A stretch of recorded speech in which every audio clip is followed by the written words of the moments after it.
Welcome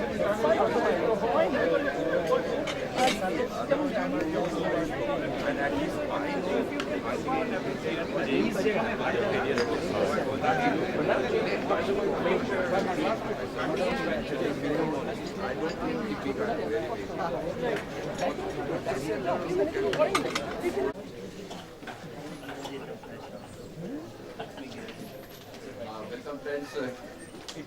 There is one announcement. There is a car which is obstructing other persons to move out. This number is DL12 CE 0224. Kindly. Sorry.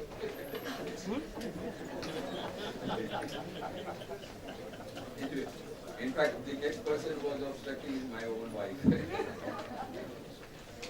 Friends, we are going for the second parallel discussion, and Professor Sudha Pai, lecturer of our university and also a political scientist, she has agreed to chair this thing, and I invite her to come here on the dais. Madam, would you please come on the dais? And there are four eminent speakers who are also authority in the educational sector, scholarship. They are, and I would like to invite them all here. Professor C.J. Daswani, Professor Satish Deshpande from Delhi University Dean School of Economics and Sociology, Professor Raghuram from Indraprastha University, Dr. Somen Chattopadhyay from Jawaharlal Nehru University. I would give papers, only one name.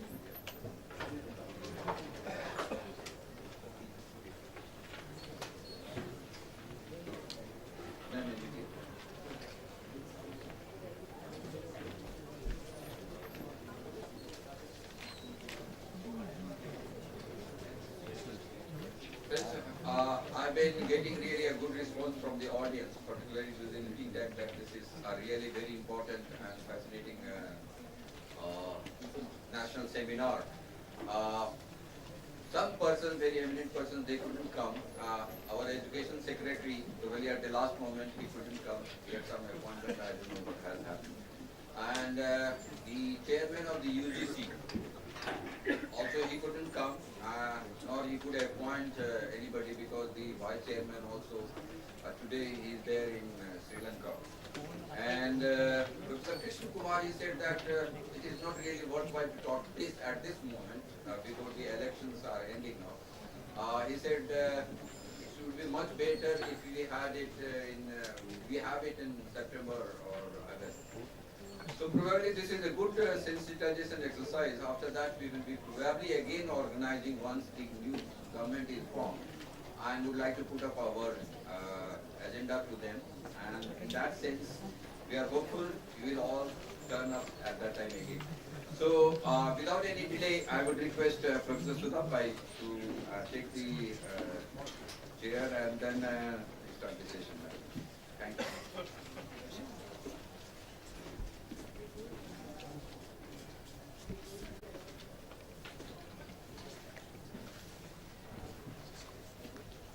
Good afternoon, friends and colleagues.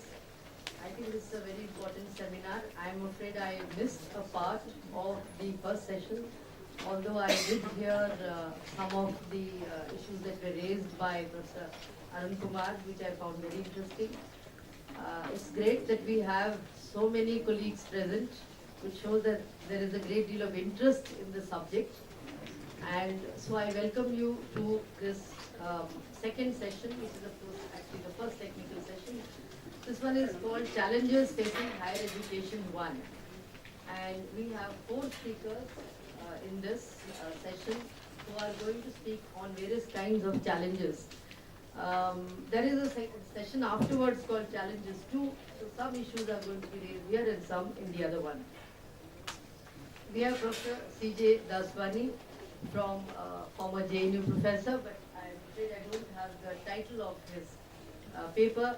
We have Professor Satish Deshpande from the Delhi School of Economics. The title of his paper, which I think is up here, is Inequality and Quality in a Distorted Credential Market. Dr. Raghuram, IP University, Delhi.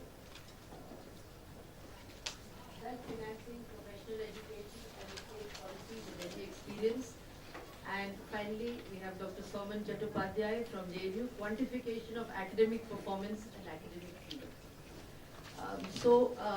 All of these deal with the whole question of academic performance, quality, quantity, etc. And I'm sure we're going to have a very interesting session. I think without any further ado, I would invite Professor C.J. Daswani to present his paper.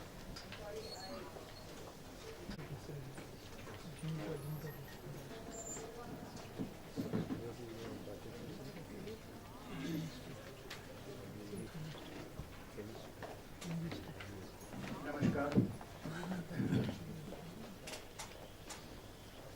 मुझे दासवानी कहते हैं। मैं यहाँ पे लिखवाया गया है educationist retired professor.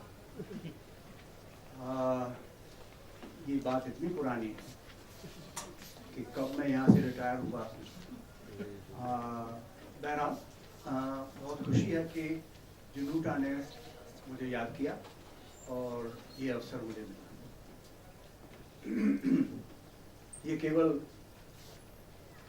दो शब्द जो मैं हिंदी में कह रहा हूँ वो इसलिए कि आप समझ लें कि मैं हिंदी बोल सकता हूँ, क्योंकि आजकल हिंदी बोलना पाप सा हो गया है। I was president of Januta during the emergency 19 months. I was also provost of Dakshinapuram for, I don't remember how long, but I was provost of Dakshinapuram.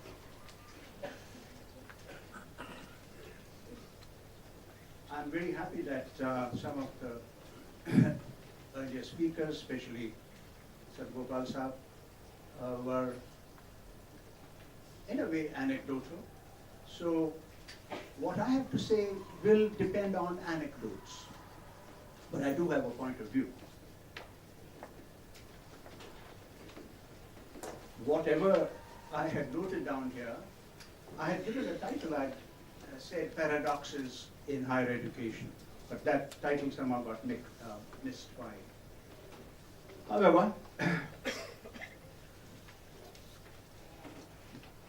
a lot of the points have been covered by Dr. Sadgopal and the earlier speakers. So I won't go into all those issues of politicization, bureaucratization, money. I'll just make one or two essential points.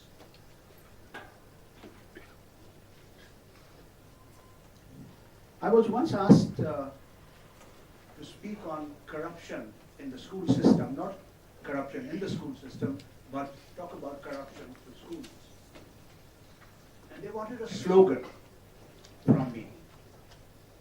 And the slogan I coined was, Apna Apna Karo Sudhar, Mit Jayega Bhrashtachar. That is the crux. Apna Apna Karo Sudhar. I mean, we might have a series of one-day seminars on higher education and talk about all these issues, self-financing or what have you, whatever.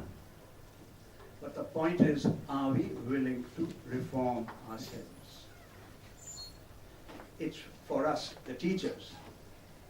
It's for us, the teachers, to make this shift, the paradigm shift that Anil Bhai talked about. Ask yourselves, are we ready for this paradigm shift? The crux really is, there has been a decline amongst all the other declines that have been enumerated. There has been a decline in the quality of scholarship. Can we stand up and have ourselves counted as responsible scholars? What is the, somebody talked of hours of work, I think it was your president. How many teachers today work 24 hours a day? Not in classes and so on. How many of us work 24 hours a day?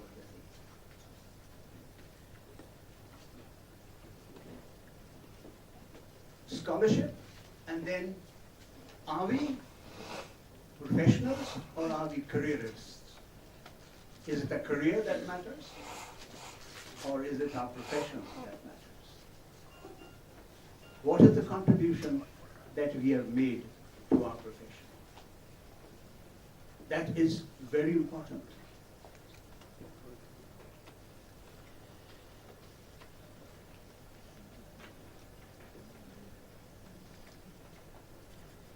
I have a paper which I wrote long ago, which was actually, I wrote this when I was in the University of Pune, which was subsequent to my being here. Longish title, very ungainly. I call it Interdisciplinarity. And it was published by the Indian Institute of Education. And to my great surprise, somebody told me that JNU had republished it in one of their publications. And I make 2 points there. How, and I've given JNU example as one example of interdisciplinarity. Because in those days, I was in JNU in its earlier years. I was in JNU when it was formed and stayed through the tenure of G. Parthasarathy and the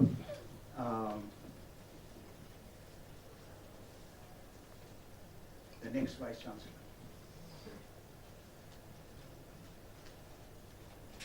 Oh, old age. Hmm? Yeah, sorry. Thank you very much. Now, totally. Yes.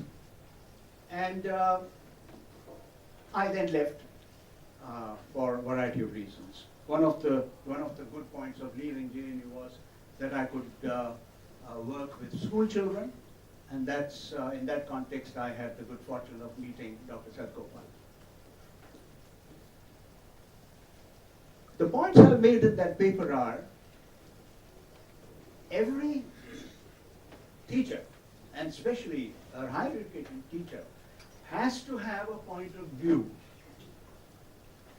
his or her point of view. Do you have a point of view? And if you do you also understand the point of view of the other person?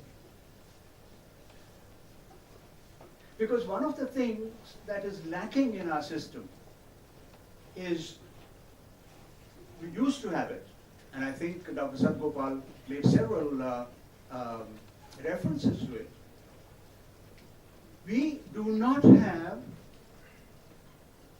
well, let me not say anywhere, but we by and large do not have what used to be called and could still be called a school of thought. Do we have a school of thought in any department, any university, any discipline? We used to have these schools of thought. We don't have them. And they all flow from that professional versus career attitude. The other issue, of course, is we get our specialists who have been trained in various other places, and when they come to the Indian universities, they tend to carry with them the points of view that they learned elsewhere. And they're not able to really see each other's point of view at all. And this disjunction continues for the rest of their career. Schools of thought. Now, unless we develop a school of thought, unless we develop a point of view, we are not being the kind of scholars that we are supposed to be. And that is why all the other problems of Seventh Pay Commission and salaries and financing, external, internal, all those are actually subsidiary to this. They're all subsidiary. I don't think we feel the pain, the teachers, we feel the pain of what is happening to higher education, what has happened to higher education over the last 66 years or even longer. So it is अपना करो सुधार. Are we willing to change? Are we willing to become committed to our profession, to our calling? Only then can we talk about paradigm shift and change and social relevance and what have you. In addition to everything else that has happened, the one thing that has happened to the educational system, and now not only higher education, but even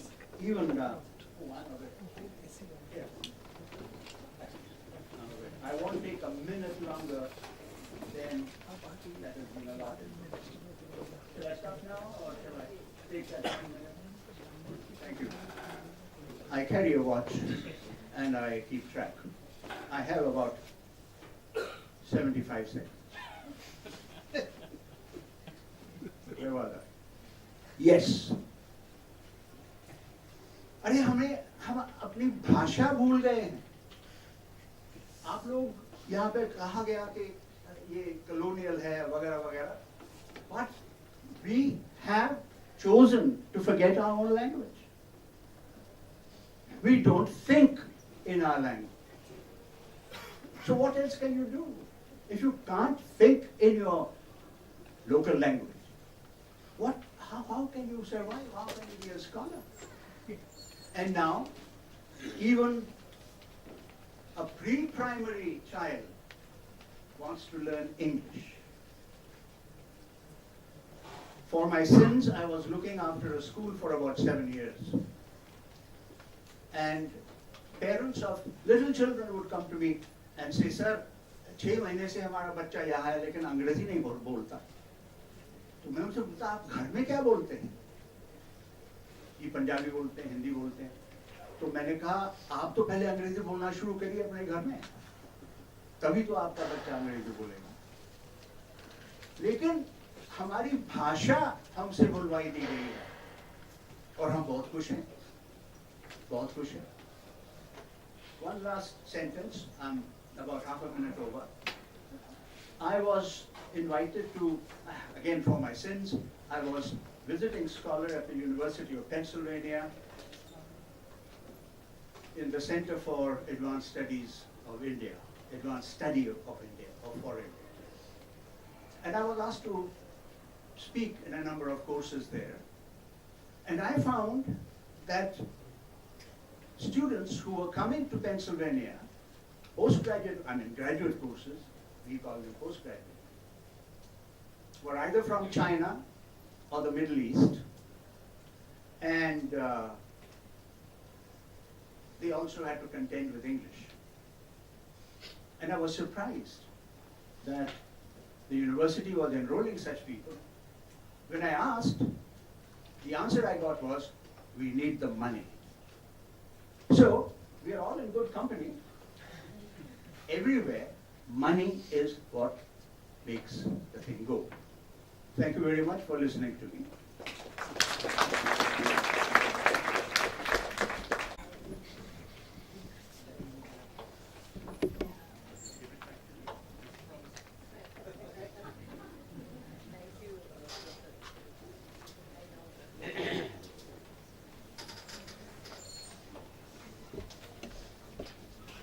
As you've probably seen, I'm now armed with Dr. Nastani's watch, and I promise once again not to take more time. We have 15 minutes. Thank you, Professor Pai, and thanks to Danuta for inviting me here.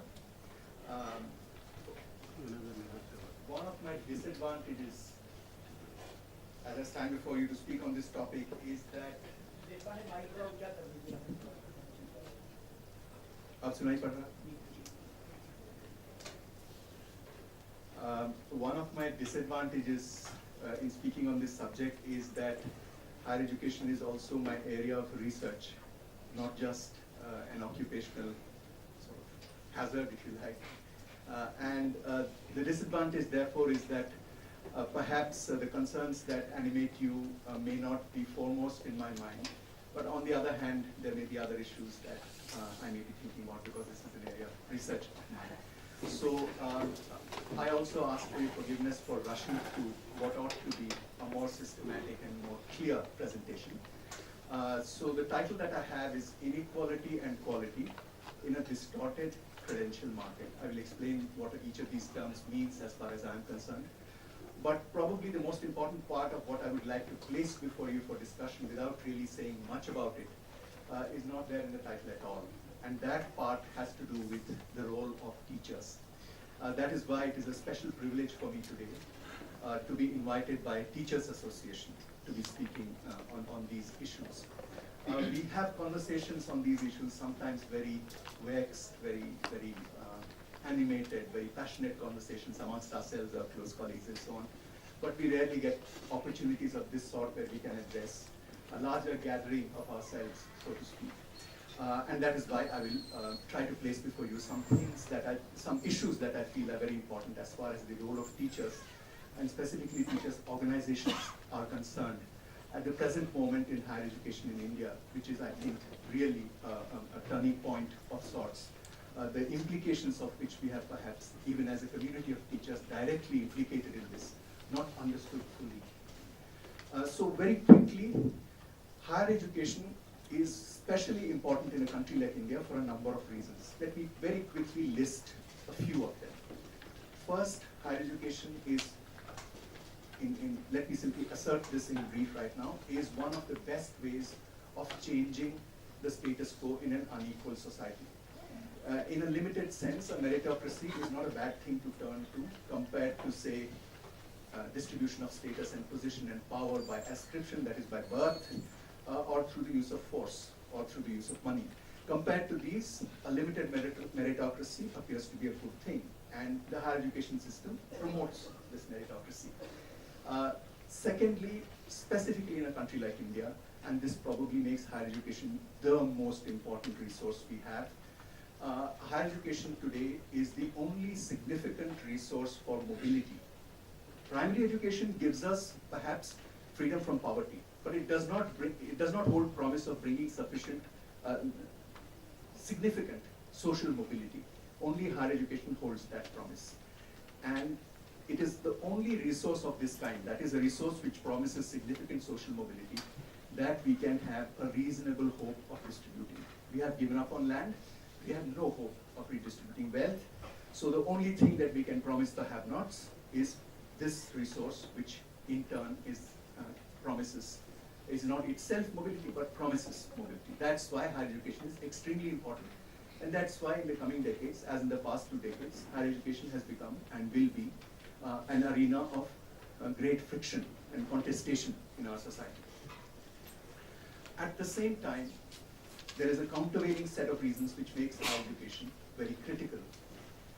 In just the same way that higher education is the best means of moving towards a more egalitarian society, higher education also offers the best means of cementing existing inequalities, of strengthening them, of modernizing them, by changing their basis from ascription to ostensibly merit.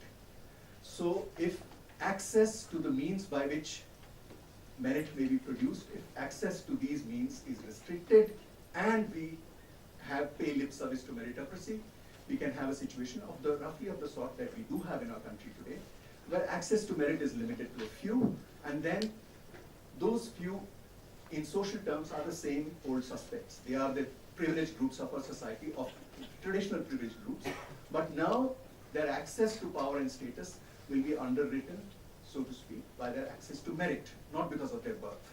But it will so happen that they will be from the older groups. So in this way, higher education offers the way of strengthening and making it incredibly potent and hard to get rid of.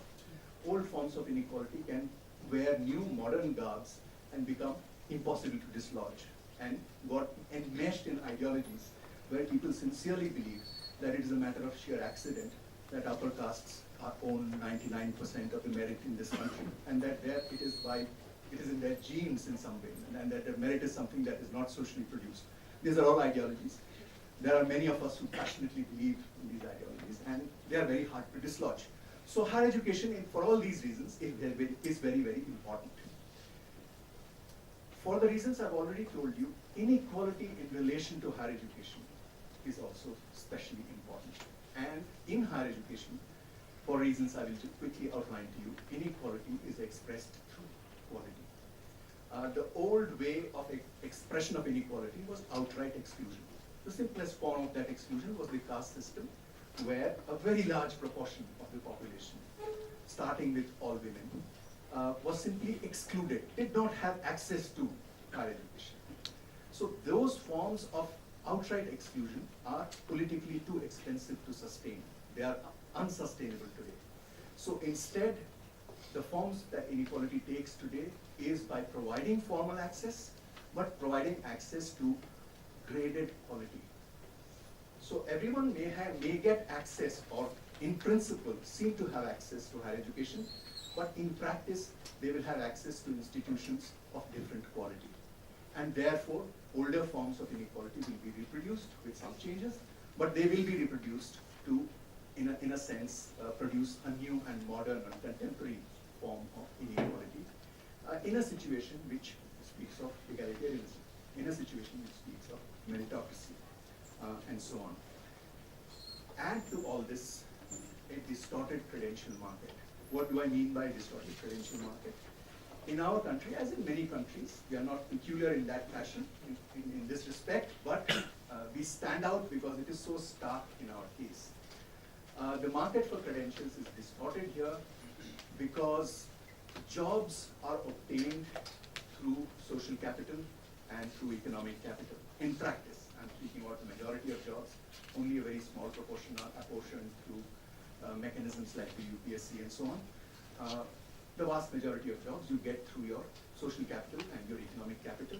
But in order to get these jobs and hold them down, you still require credentials, degrees, certificates. And these are required merely as a necessity, as a legal necessity. They are not critical in getting you your jobs. That is why there is a market for so-called substandard credentials. In the ordinary logic of the market, what Dr. Arun Kumar was calling instances of market failure, this could be thought of as an instance of market failure, but it's a peculiar instance of market failure because it's a flourishing market. It's not, the market is not failing. It's flourishing. Shrewd, otherwise very worldly wise parents fork out very large sums of money for substandard degrees that they know to be substandard because they simply need that piece of paper to set up their son or daughter in the family nursing home, in the family legal practice, in the family business, and so on. So no problem if there is no training. The boy or girl can learn on the job. The same reasons that get that person the job will also protect them from the consequences of the incompetence until everybody is reasonably intelligent. Over time, you will actually acquire these skills at the cost of some unsuspecting people, but it will happen. Therefore, the market will not drive out such institutions on its own. Therefore, you can expect a sustained market for institutions of a wide range of quality. Just as in the Guru Nanak motor parts market, you can find genuine spares at 3 different prices. In the same way, you will find seemingly good educational degrees at 3 different prices. What has been the state response to this situation? So what we have is higher education very critical, inequality in higher education even more critical, a distorted credential market. This is the context. In this context, the primary state response has been to provide formal inclusion, formal access through expansion and reservations. Administratively, it is easy to build buildings and it is easy to provide quotas. These are necessary. When I say quotas and when I mention buildings, don't think I'm talking pejoratively. Our gross enrollment ratio in higher education, even by the government claims, is under 20%. Only 1 out of 5 people in the relevant age group actually make it to an institution of higher education. We need more institutions, and institutions need buildings. So there is nothing pejorative in what I'm saying, but this is what is administratively easy to do.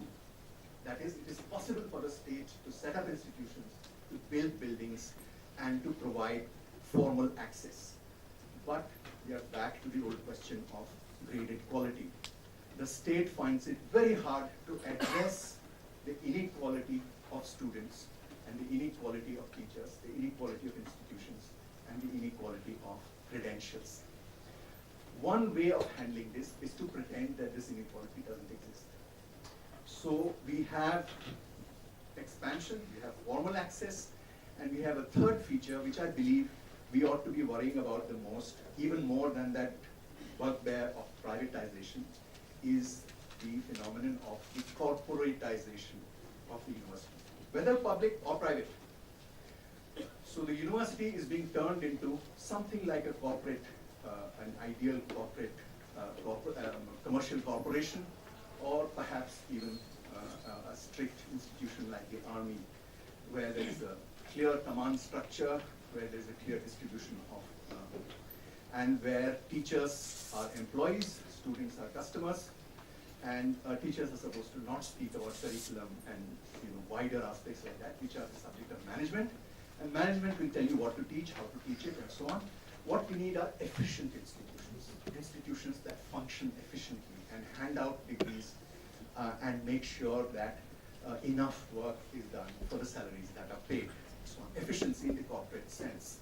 So this goes along with and is politically has a political affinity with standardization. Standardization not in the sense of creating standards, but in the sense of making everything the same. So you offer the same degree, what looks like the same degree.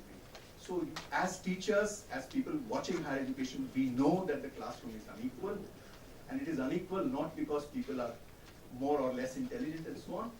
It is because we have socially unequal schooling creates an unequal classroom in higher education. Facing this inequality head-on requires us to construct bridges, requires us to construct modes, links, or pathways by which those who have had the misfortune to have very poor schooling can somewhere, in some institution, some space, make up for this, repair the damage that has been done to them, and become eligible and competent to enter higher or better quality streams. Instead of doing that, which is very hard to do, we promote, as the state promotes, and institutionally we all promote, forms of standardization which hand out the same degree. And part of this process is the larger process known as grade inflation. Giving out high marks is a please-all solution. Students will never protest against that, or they find it hard to protest against it. Teachers find it hard to protest against, and obviously parents and administrations are happy. That is the path of gravity. That is the path of least resistance. And this, as I reach the end of my time limit, this is basically the situation that is facing us as teachers. And one of our disadvantages, our inherited disadvantages, is that the shape of teachers' organizations and the shape of the teachers' movement has been such that it is ill-equipped to face the nature of the crisis we face today. For better or worse, for understandable reasons, our teachers' movements and organizations have taken the trade union route, the trade union model, where we have focused on, again, for understandable reasons. Trade unions are very important things in life, and their absence today in Indian industry is something that we are realizing what the implications of that. So I have always been part of every teachers union that I was eligible to join, and so on. However, a trade union focus has made us focus only on conditions of pay, on working conditions in this sense, and on recruitment. We have not really said very much on broader things like higher educational policy, on who ought to be controlling curricula, what quality might mean, how it might get expressed, and how we might police within our own communities, police and discipline our colleagues and ourselves in order to ensure that quality at whatever level is maintained. As I'm saying, there are reasons why this has happened. There are reasons why trade union emphasis is not to be sneered at. It is important.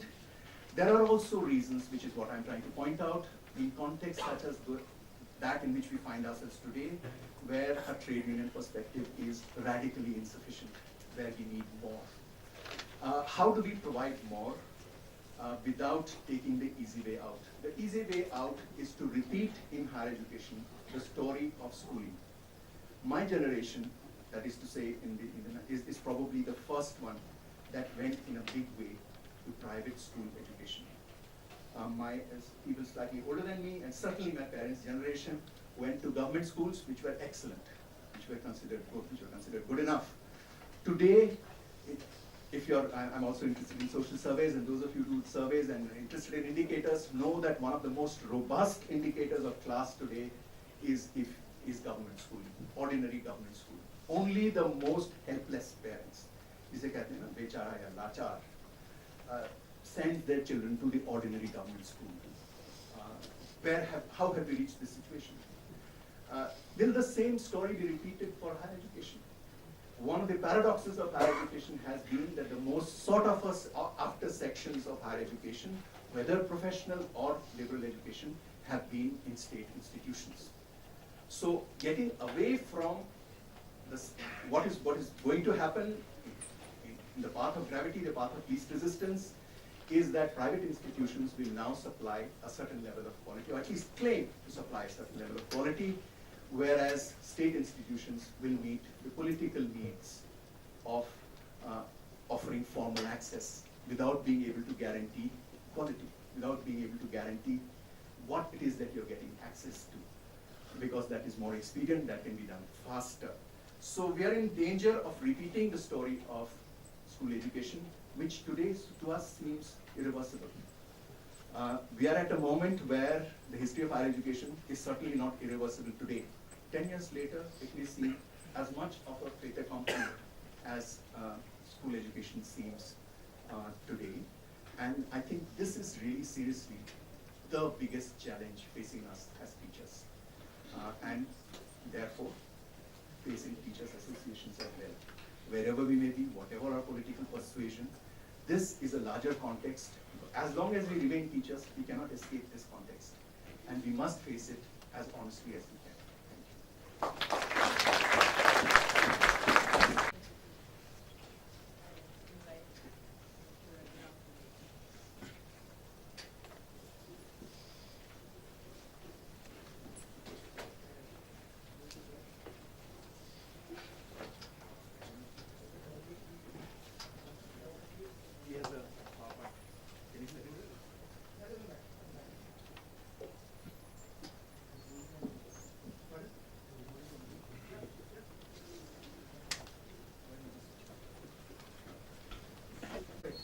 We all become slaves of our technology. But I think it's still better than becoming the slaves of our vice chancellors. Anyway, on that note, I'm an experimentalist and of course a science student, like most science students, I was not very much into student politics and things of that sort till I came to JNU. And then JNU changed my view of the world. Also, JNU was the place I realized that student movement and teachers movement are fundamentally different. Teachers movements are always ridden with conflicts of interest. It is teachers who become professors, deans, directors, vice chancellors, registrars, and many other things, proctors, chief proctors, whatever you might want to call them. And often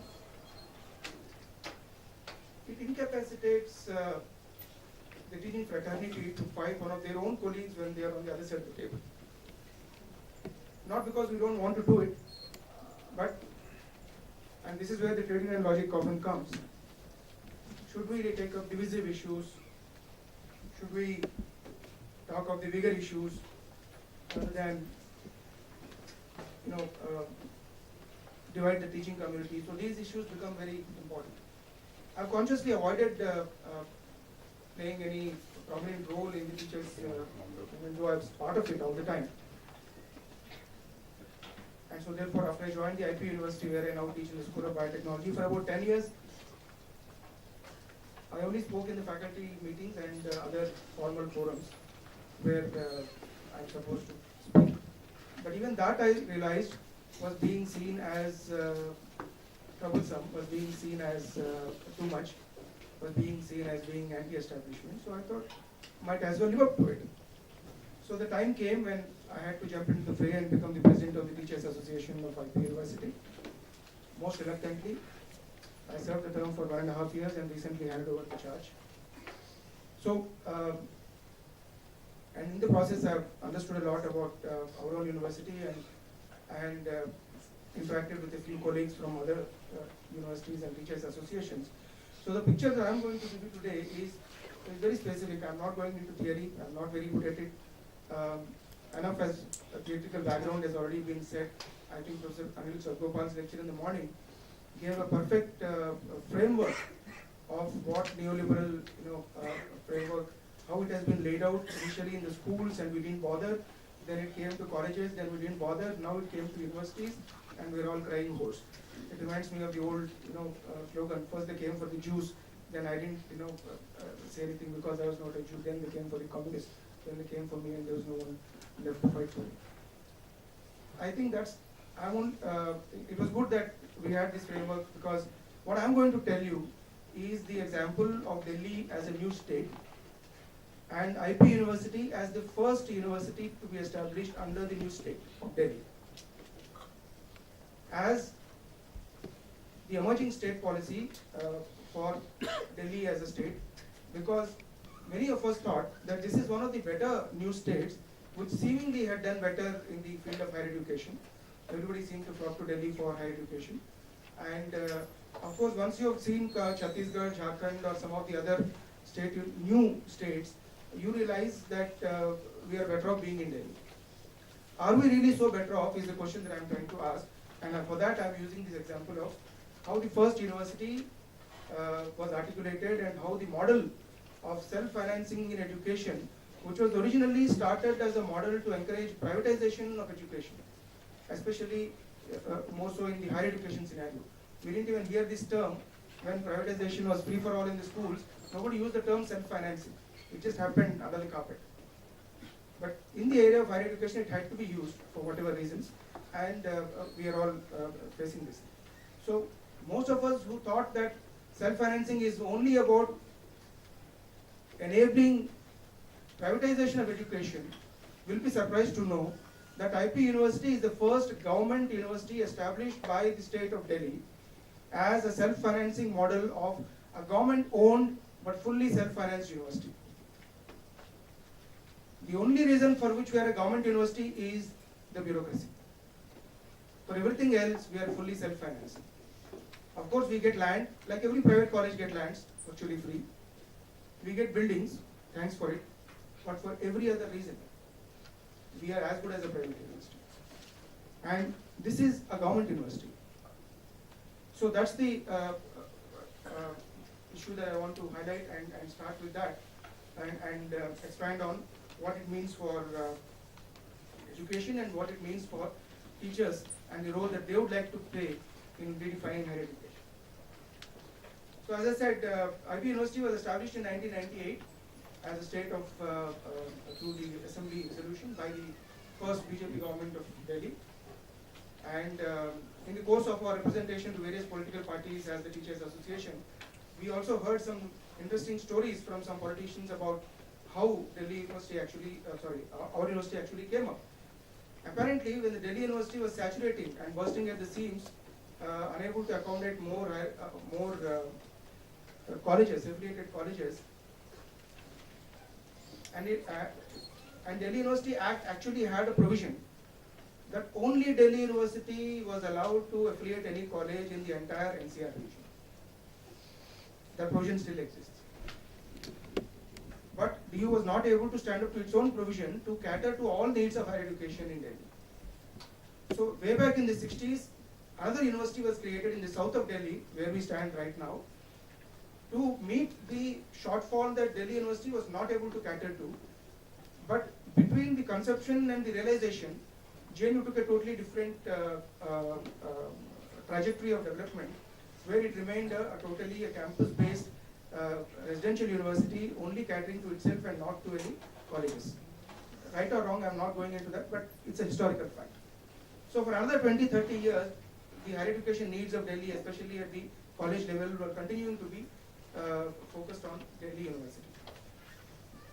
And then when apparently one of those ministers of the first BJP government went to Karnataka and saw how Hegde has revolutionized professional education in the state of Karnataka, he came back and introduced that formula in Delhi. Then IP University was born. And an exception had to be created, and the no objection certificate had to be taken from the Delhi University Vice Chancellor at that time to enable the Delhi government to establish this new university, which at that time was called Indraprastha University. The prefix of Guru Gobind Singh was added later for whatever reasons. So that's the bare historical truth about how this university came up, and the fact is that the growing middle class of Delhi needed more access to higher education, more enrollment at the college level. There was far more demand for medical engineering, management, etc., for which all our government employees' children were going down south. So they thought might as well create our own professional university for professional education rather than sending our children down south and of all the places to Karnataka. So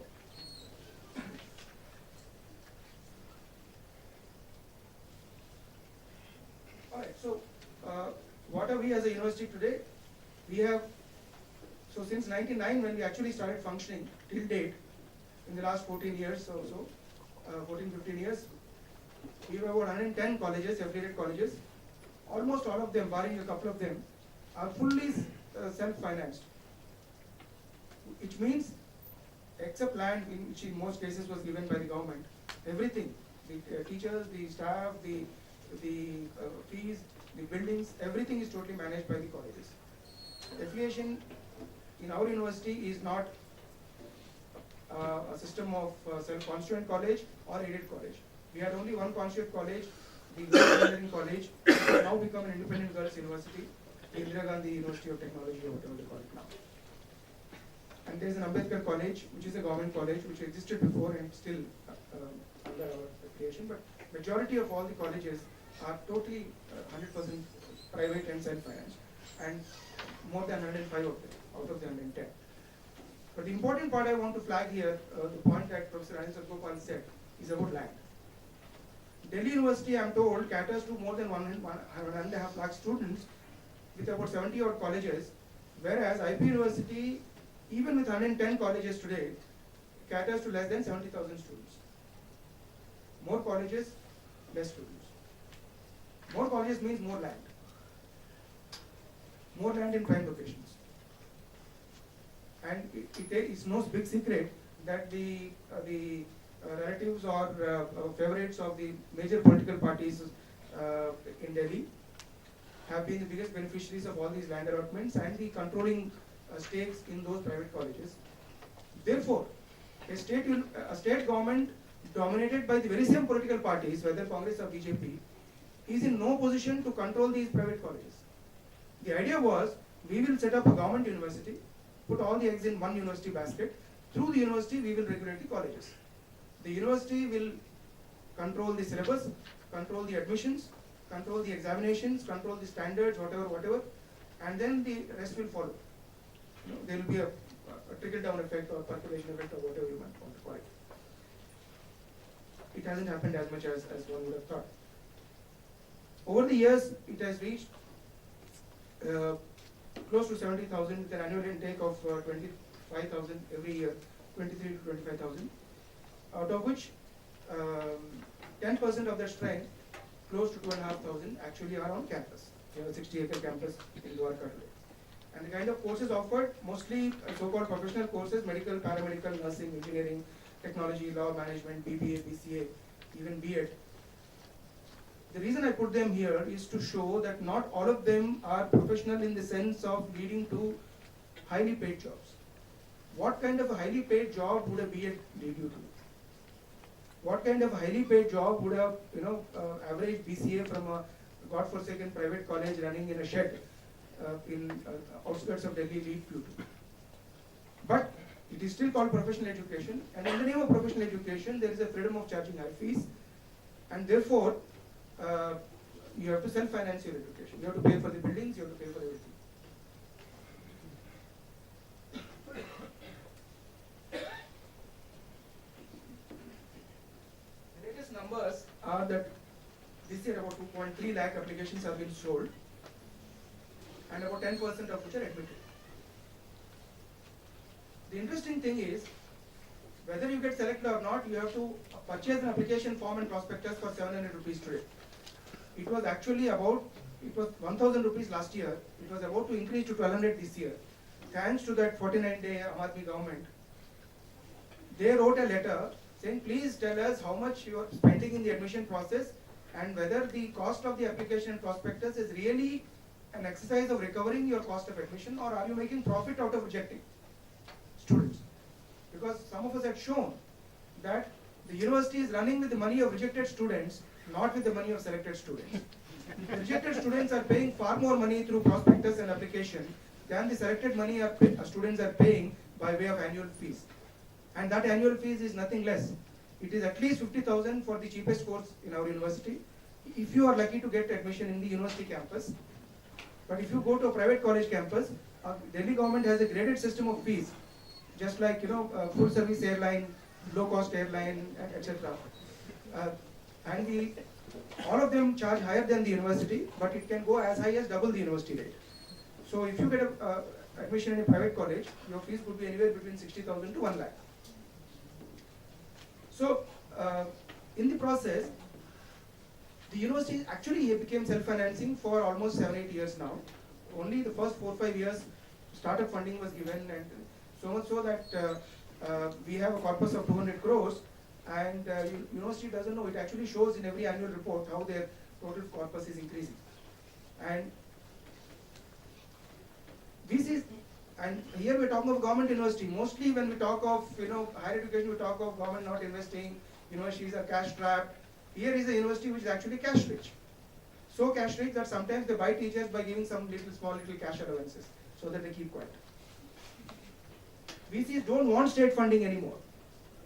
At least none of our university VCs wanted it. They are happier to be unaccountable with students' fee money, which they can spend whichever way they like, whom they can give to whoever they like. Most faculty in our university don't know what a budget book looks like. No budget has ever been discussed in any faculty meeting. And money gets spent, of course. The running expenditure of our university, I am told, is about 100 crores per year. So, the university doesn't have a role in regulating colleges, though officially that is how it was stated. If they actually try to play that role, which they usually don't, either the government interferes or the courts interfere, and they say, you keep quiet, they are self-financing colleges, they should have the freedom to run their own affairs. So, regulation of colleges is virtually non-existent. And affiliation inspection system is just a joke. We have had a college emerging out of a school campus, still registered under our university. We have had a college running affiliation to 2 different universities and 2 wings of the same campus. The only solution that our Vice Chancellor could give when some of our committees wanted to stop it is build a wall between the 2 buildings so that this wing is physically segregated, so it is affiliated to X university, and that wing is physically segregated, so it belongs to us.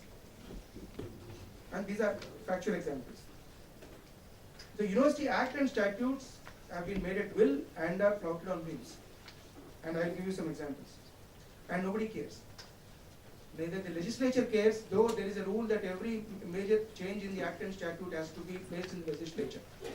Till date, the Delhi Legislative Assembly has not asked a question how such contradictory acts and statutes have been made and how they have been flouted. The VC can give himself double salary. He can take pension from his previous retired job plus take full salary from the university, though the statute clearly says pension should be taken into account while fixing the salary. Nobody asks any question. And if we ask, of course we are not tolerated. When we represent to higher authority is for ignorance is bliss. So they pretend as if they don't know, because they don't acknowledge our letters and do nothing about it. The last VC, fortunately we have a new Vice Chancellor, and fortunately we have eminent scientists from Delhi University South Campus, and hopefully he has seen the value of university teacher in Delhi University and the liberal atmosphere that teachers' movements in Delhi University have maintained over the years, and hopefully we will get some of that benefit in the days to come. It's only less than 2 days since he's joined, so much of what I'm saying is not really about him, but about what all happened in the university in the last 10 years. So API system, which was adopted on a national scale and given as a complete package, not just the salary, but also the terms and conditions, the method of assessment, method of separate systems of assessment for library staff, for faculty staff, for various specific departments and so on. Our university adopted a ordinance statute in which APA scores were only adopted for career advancement. And it was written in compliance with the UGC system, as if there is no requirement of APA for direct recruitment. 70 direct recruitment posts were filled in the last 5 years by the previous Vice Chancellor. Not a single APA was put. But the same Vice Chancellor has been delaying career advancement. It still hasn't happened. In the name of not having the right formula for assessment of faculty of APA. We have had the constitutional provisions, obligations in a government university of post-based and cadre-based reservation has not been implemented. When some affected candidates went to court, even court dismissed it by citing some Ames judgment.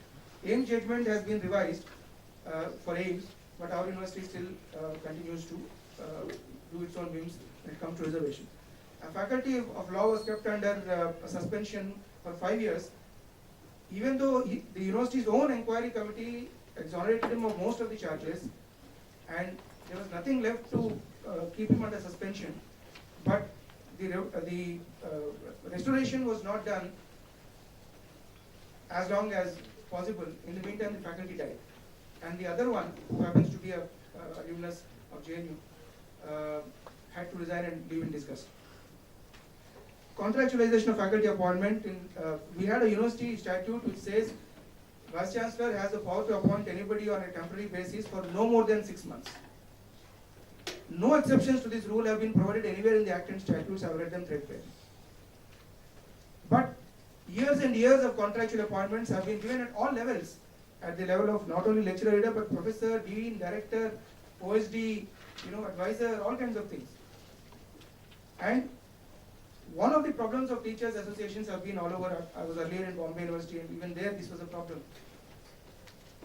Much before faculty, were being treated like but in the private colleges, it was in the government universities that contractualization started, and most teachers associations did not worry about it.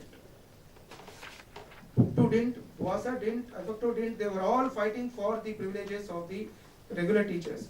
And in the meantime, contractual teachers were filling up the space. They were willing to sign on they were the happiest people to be on every committee. Deans and heads of departments are happy to be on every committee, and they would sign on any decision of the dean because they will get their next salary from that. Which means the faculty's participatory structures have been nicely removed. While the association continued to fight for the rights of permanent teachers, the temporary teachers were dominating all decision-making structures. Of course, what is the result? It has had a result on the academic standards. In our university, the passing mark is 50%. And after a student pays 50,000, you have to think twice, if you have to pay. And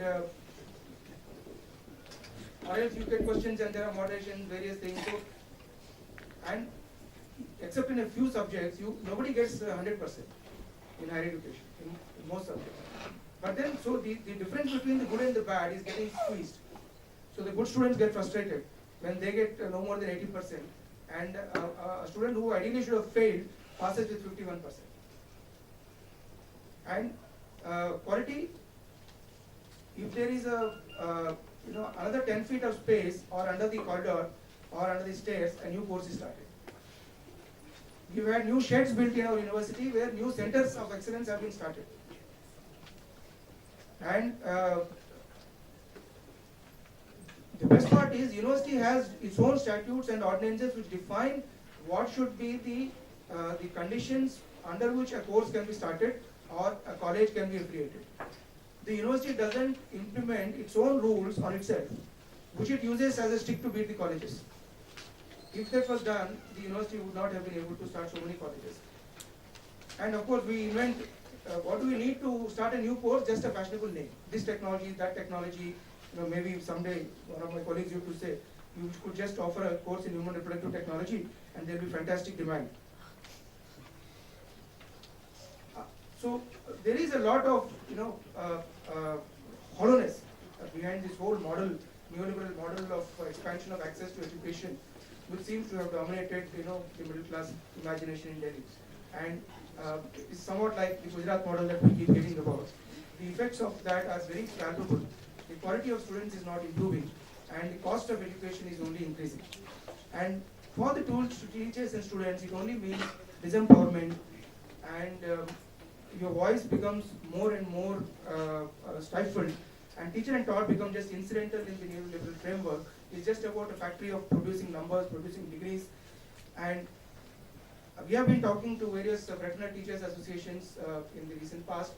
I think it's, as it was said also by the earlier speakers, we need to look beyond our campuses, look beyond our local struggles, and fight together. And of course, those of us in Delhi have a responsibility for the rest of the country. And we need to get together to do something. And FUTA has proposed again and again that just like you have a FEDCUTA for central universities and IFOCTO for all India colleges and teachers, for the Delhi region, whether state or center or foreign or South Asian or whatever, let there be a federation of all universities in the Delhi and NCR, so that we can form a sizable force to represent collective issues to whether state or central government. And I'm sure various associations which have come today, I would like you to think of this. And Ambedkar University has already adopted this as a resolution. IFUT has already adopted this as a resolution. We welcome more of you to join hands and make this joint effort a success. Thank you very much.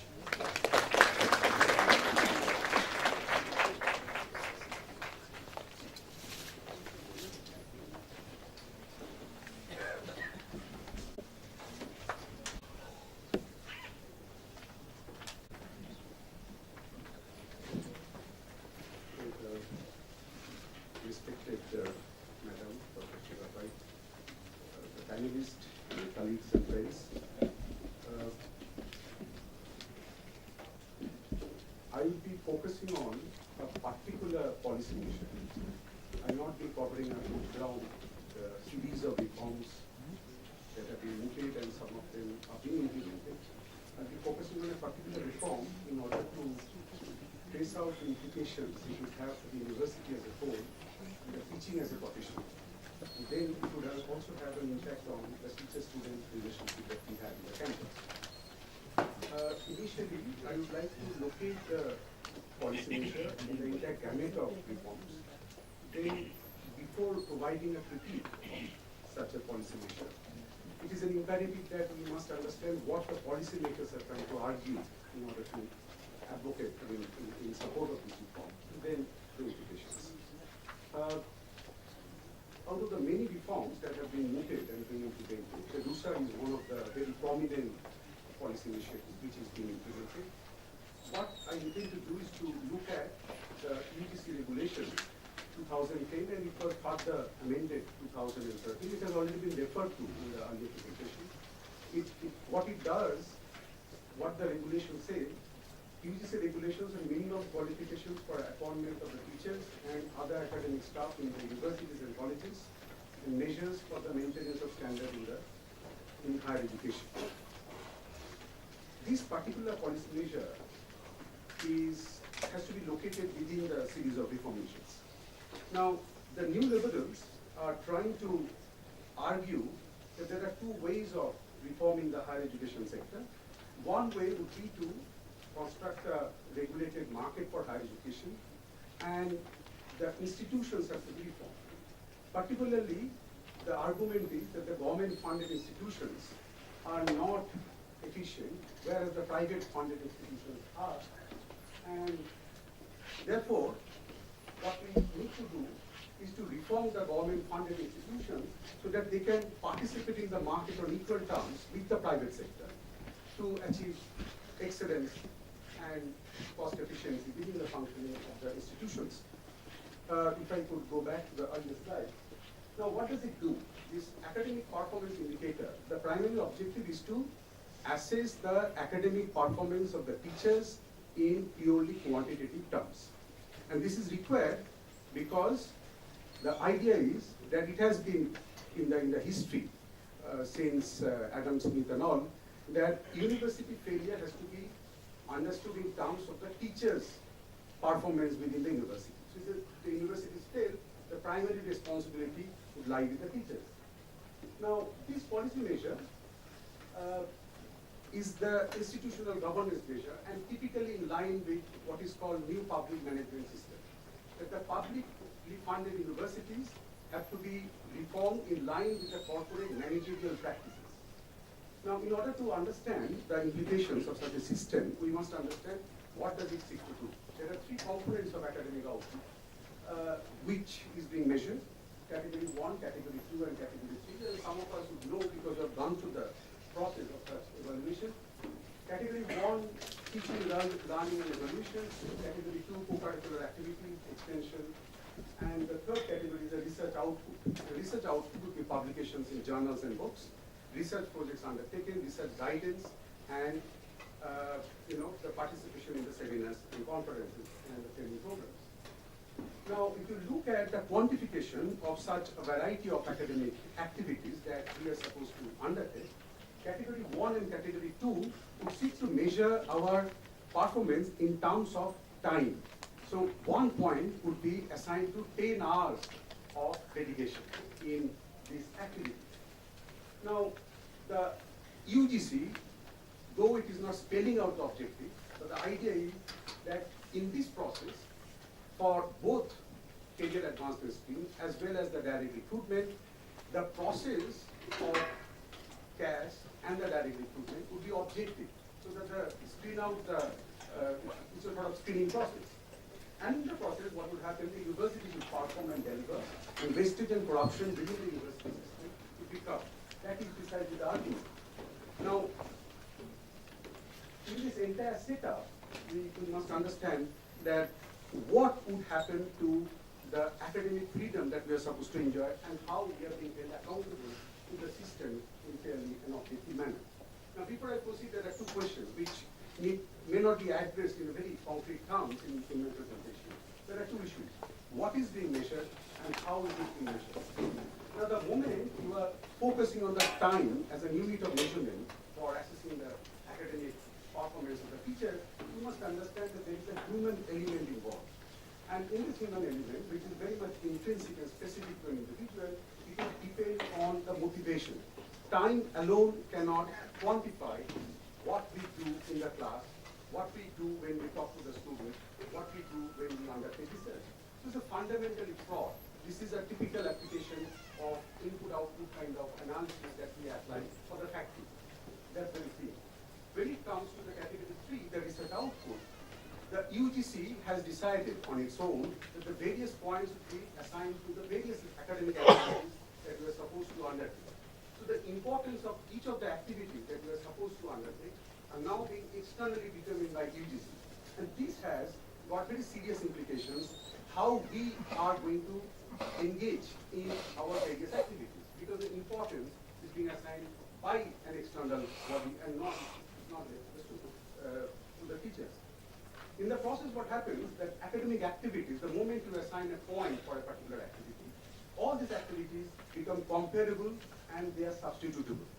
So naturally, there would be a natural tendency among us to calculate the points and allocate our time so as to maximize the points, given the point system. This is what the new liberals would argue, that instead of banking on the teacher's academic freedom, banking on the creativity and how are they motivated in a peer-based review system, the recognition, self-esteem, and prestige sort of maximization, we would be teachers where we are professionals, individuals, enterprising individuals. We know what we are supposed to achieve. Suppose, for example, one book could be treated as 10 articles in an edited book that's nationally published. Now, in the process, what happens further, not only the points, allocation of our time among the various activities under category 3, that apportionment of time is also determined by the UGC. We have got 30% weightage being given to the publication in journals, 25% of time being given to the books, 20 for the projects, research guidance 10, and seminar 15%. What is the basic idea? The basic idea is to ensure that we, the teachers, diversify our academic output. And so, we have to be exactly following what the UGC is asking us to do. That means when we allocate our time, we have to exactly follow this particular weighted system. Otherwise, we will get penalized for overdoing or engaging in a particular activity, what is required by the UGC. So this conformism would pay, not the performance, if you exactly adhere to the UGC system. Now, in the process of this standardization, what happened, that the basic idea, already been referred to in the earlier presentation, the idea is to standardize, to achieve standard. But what happens in an academic world where the diversity is the hallmark of an academic world? We will be compromising with the excellence, because excellence will be pulled down in the name of pulling up those who are below the average. And that is inimical to the quality of higher education that we are striving for. Now, this kind of scaling or application of a particular measurement for a formula to assess the academic performance of the teacher would cut across the disciplinary boundaries, would cut across the universities as well as the individuals. It is simple straitjacketing of higher education reform. Complete disregard for the institutional differences. Usually, when the universities are set up, you have got different missions. The facilities differ and the responsibilities differ. UG, PG program, research responsibilities. All the universities are different. But you are using a single scale cutting across all the institutions to measure our performance. Second, we are performing under the system that there are some departmental responsibilities, teaching as well as research guidance. On the top of it, we are being asked to accumulate points, of course, to ensure the minimum number of points to earn to proceed in our career. But these departmental responsibilities and the points that we have been asked to accumulate, there is a contradiction between the two. There is a disregard for the disciplinary differences. Of course, there are some mention is there in the Gazette of India, the 2010 and 13, that we need to distinguish between natural sciences and social sciences in terms of the publications. But within the social sciences, there would be enormous differences in terms of the publication opportunities, the facilities, the number of students we can actually guide, right? So this particular scale does not pay any attention to the disciplinary differences. In fact, in social sciences, when we undertake research, most of the time we're looking for an idea to transform the order in the society. We may not be that much keen to publish and earn points. So that will be completely undermined in this kind of setup. And the third is the disregard for the individual differences, because this is a creative pursuit and we all have our individual preferences, we all have our capabilities. The moment we are being subject to the same scale, our individual differences and preferences will get seriously undermined. Now, what is the basis for this approach? The fault lies with the application of economic theory as if university is a factory. So the underlying assumption is that there is an input-output sort of relationship, and the input-output sort of relationship is very well defined, and there exists a linear relationship between input and output, the way the points are being measured. The question is, why linear? Why not non-linear? How come you in a creative process, how can you be so sanguine that the output in some way could be related to the input? Because generation of ideas, success in research do not follow any pattern. There's an element of serendipity. Ideas cannot be subject to a well-defined the generation of ideas in the time that we spend. In the process, what happens? That we are going to replace a system which will be based on the contract. Earlier system was based on the trust. This is precisely the logic, that the teachers have abused the freedom which was bestowed on us, so naturally the trust is going to be replaced by a contract. Peer recognition and cooperation for motivation would now be replaced by competition, because we have to participate in the market. So while I'm doing this, just look at just only one policy document of the Government of India, I mean the UGC as articulated in the Gazette of India, and you can see the neoliberal logic at its best, how it is being articulated and going to impact on all of us. Martinson and wonderfully put the problem of this in new public management, saying that while they are executed in the zone of organization, they are designed to take root in the zone of individual imaginings, incentives and behaviors. And that is precisely the point, that we have to reform ourselves to deliver. Now this kind of conformism would also have serious implications for fundamental research. The more we are catering to the need of the market and the funding agency and the point system, our ability to think in the long term or to be engaged in fundamental research would again be undermined. The notion of accountability has already been referred to by Dr. Arun Kumar is very, very important. In the factory, what happens, we are accountable to the factory on a day-to-day basis. So the moment we are in the academic sector and we are grappling with the challenges being faced by the society, accountability has to be defined in the longer run. So what you have, that will have to be very, very conformist, and that is what going to be rewarded by the university system. Quality of education, we must understand, is jointly produced by the teachers and the students, and its entire API-based kind of system, the students' needs are being bypassed. That we need to customize our teaching as well as research guidance, taking into consideration the specific needs of the students. Now, in the Gazette of India, it is very clearly mentioned that how many number of hours we can spend on the teacher for the students in terms of the research guidance. So this minimum and maximum points are all mentioned. Now, it is recognized even in ranking, what happens, the very important contribution of the universities and the colleges that we train the students, teaching as well as research guidance, are undermined. And that will have a serious impact. So compliance with the requirements mean that exact requirements depending on the student's needs and all these things. The second point I'd like to mention is that, even it is mentioned in the Gazette of India, this API, APA system, that the teachers are supposed to inculcate values among the students. At the same time, we are being asked in the same Gazette of India that we have to be very, very professionals to accumulate points. And there is a very serious contradiction between these two when we, the teachers, are discharging our responsibilities within the campus. So the research, if you look at the API system, you will find that you need to, it's a very bureaucratic approach to the education reform, that we need to spend almost 7.5 hours per day in order to address what would be the specific requirements under category 1 and 2. So the time left for research would be in the evening and after dinner. And that is very serious for us. Sorry, I'm just more of this. So this is a problem that the moment we are being subject to external surveillance, our intrinsic motivation would be crowded out. And in the process, what happens, teaching and guidance would become ritualistic and quality would suffer. And each one of us here present know that now we can pay in order to earn points. Seminars are being organized, journals have simply mushroomed, particularly in the last 2 to 3 years. So this is an onslaught on the concept of university and teaching as a profession. The institutions, colleges and universities are created to inculcate values. But this API system is striking at the very root of the very notion of university and teaching as a profession. I've came with what Albert Einstein said, and it's very relevant for the academic now. Not everything that can be counted counts, and not everything that counts can be counted.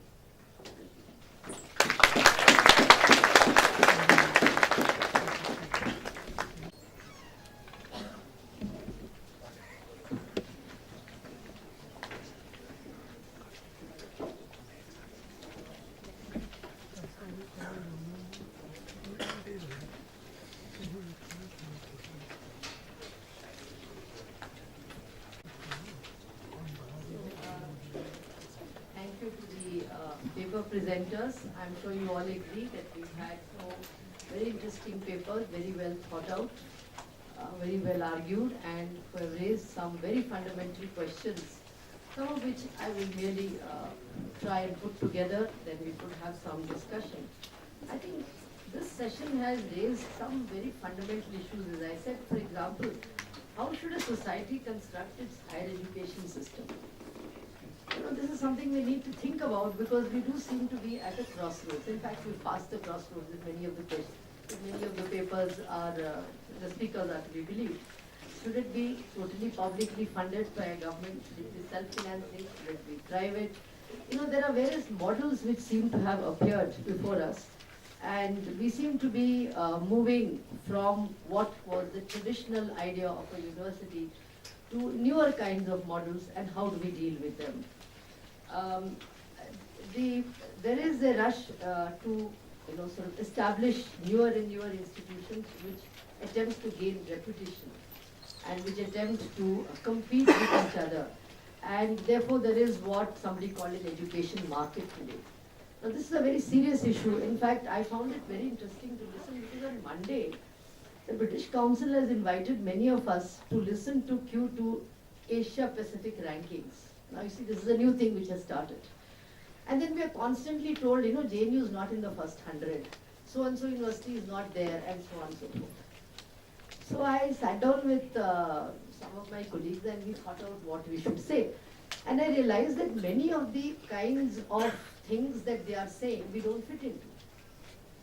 For example, many of these universities which seem to be on all these ranks don't take disadvantaged students. They don't fulfill national goals. They don't talk about social justice. They don't look at education which is imparted by a teacher to a student for a particular social purpose. And so on. Something like what I think Professor Deshpande said, how quality goes down, there's a corporatization of a university and so on. So the whole idea of rankings today seems to be moving in the direction of, how well organized is the university, what is the size of it, what is it earning, is it making profit, what are the fees, what is the size of the students, how many affiliated colleges are there. These are the sort of questions that seem to arise in the rankings. True, there are sections for quality and so on, but they come much lower down somehow.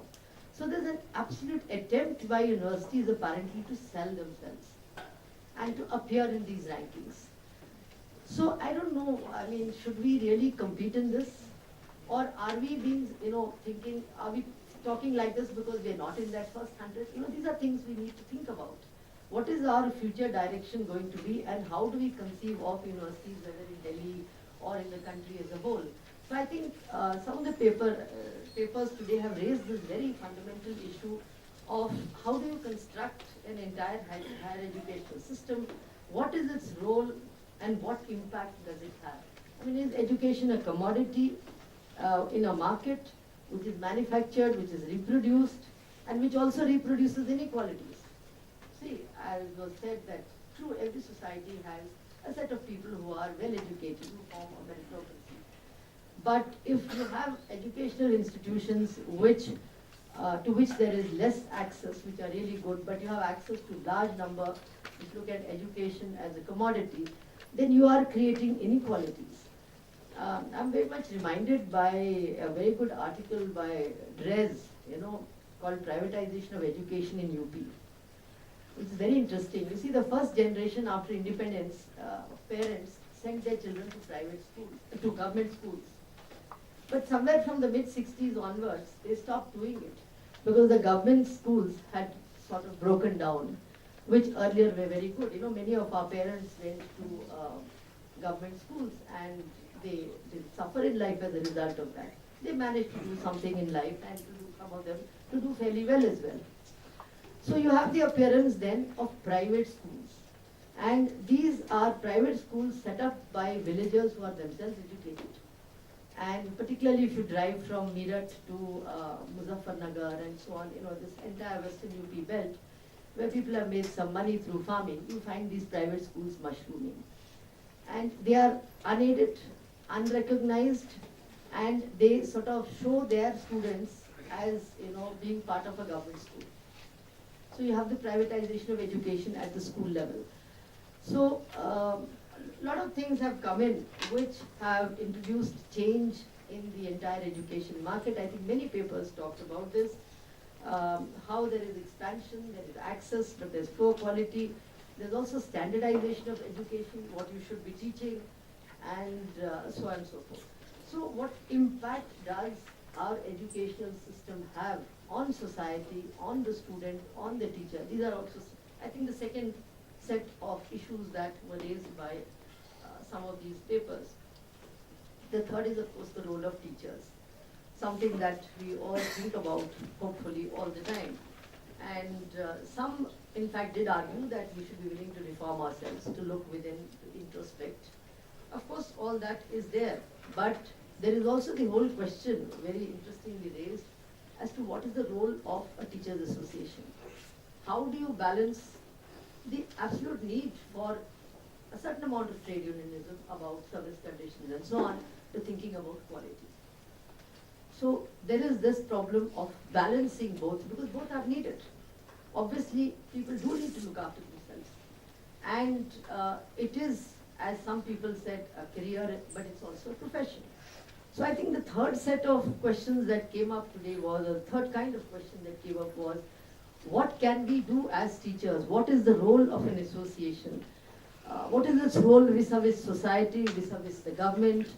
And how do we play this role within the university, outside the university?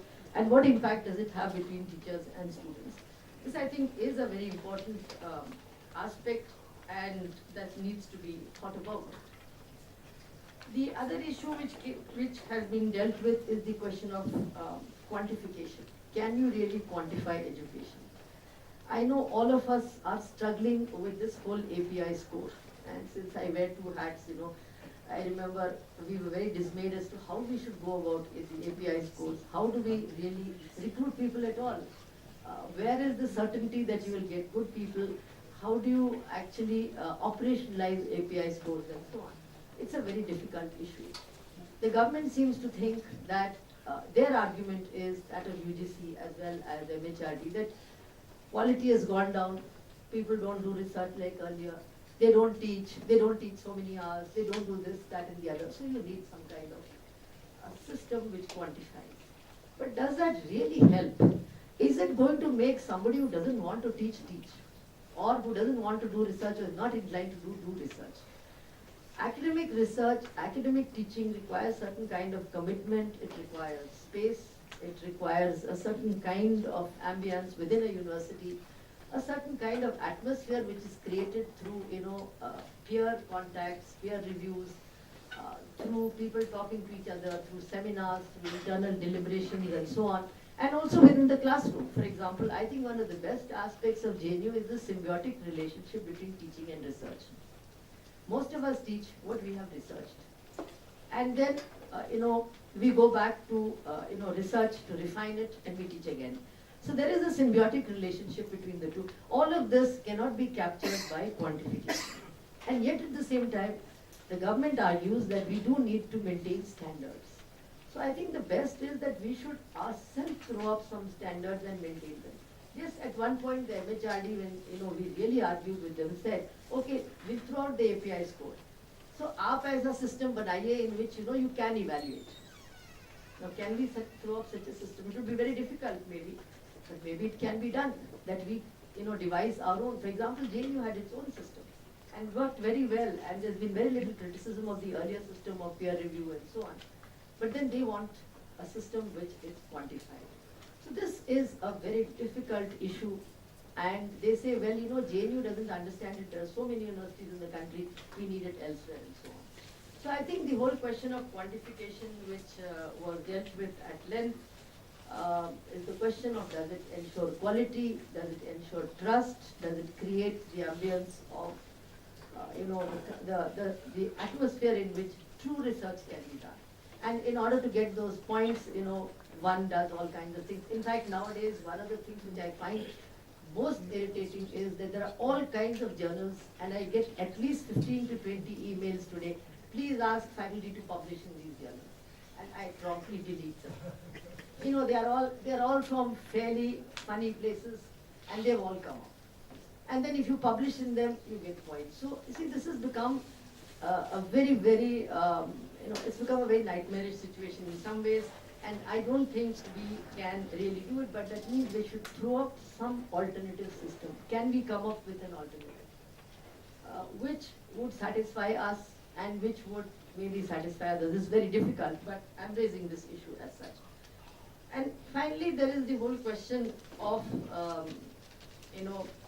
as I said, of course, the role of teachers, and whether education should be seen as a resource, and whether it creates its own inequalities within society and so on. I think these are the kinds of issues. I think I'll stop here. These are some of the issues that were raised by papers. They are very, very fundamental issues. We need to think about them, and I think this is a very good opportunity. Maybe we should do this more often. I must congratulate the UNUTA for thinking about this, and Professor Arun Kumar particularly. because these are very important ones, and we do need to move from a system of this kind of quantification to a more quality conscious system, and how we work out all these various issues is something that perhaps over today and maybe in continuation there will be debate as such. Thank you.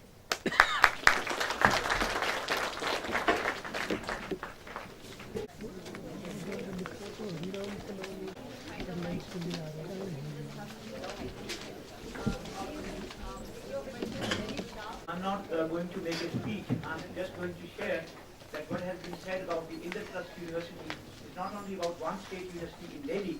That is the condition happening in Uttar Pradesh, in Bihar, in Madhya Pradesh. And I think this is high time that the teachers associations take cognizance of this and try to do something.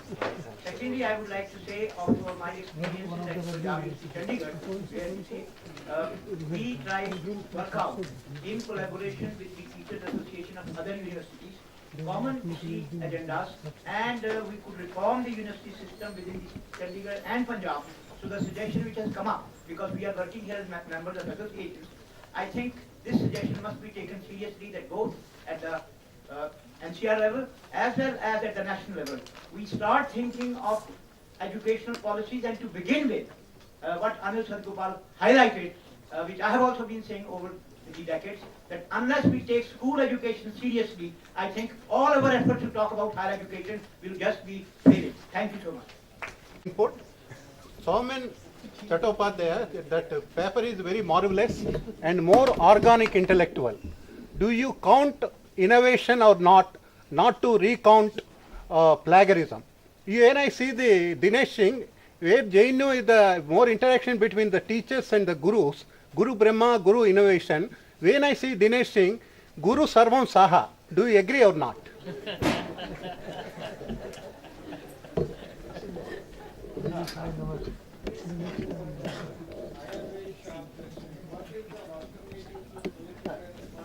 The way they are prepared, it's a common question to it.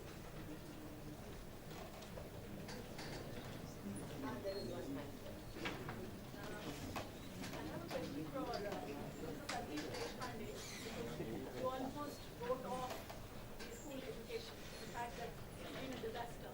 My big concern, because I think we still 5% from the people who are going to school. So all children going to school are going to public institutions. Public unaided, private unaided is just 15% as of the latest. And it's not phenomenally changing over the last 20 years.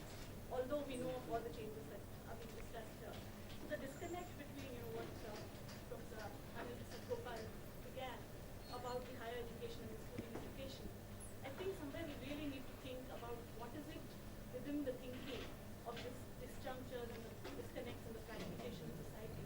The late institutions are really not our concern anymore as yet, and that should be the biggest concern within higher education as to how we really be concerned about individuals, even when we talk about national goals or any of our concerns within education. Because without that, we're really not anywhere close to transforming. While our children are going to private schools, the mass of the country is still dependent on public education. So let's not write off public education. That's a concern. Only calling attention to its quality. You can have answers then, because Well, we Any- could have answers. any maybe responses? Soman. I think Shaumen and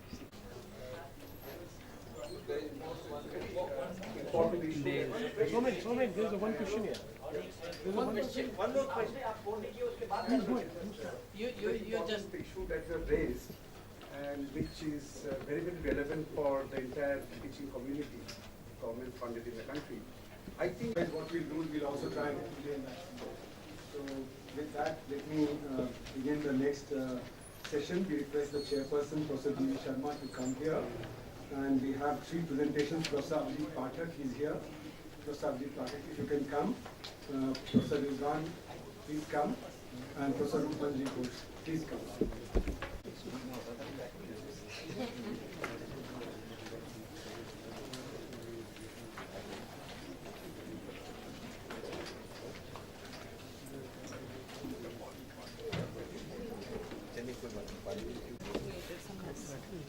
Good afternoon, friends.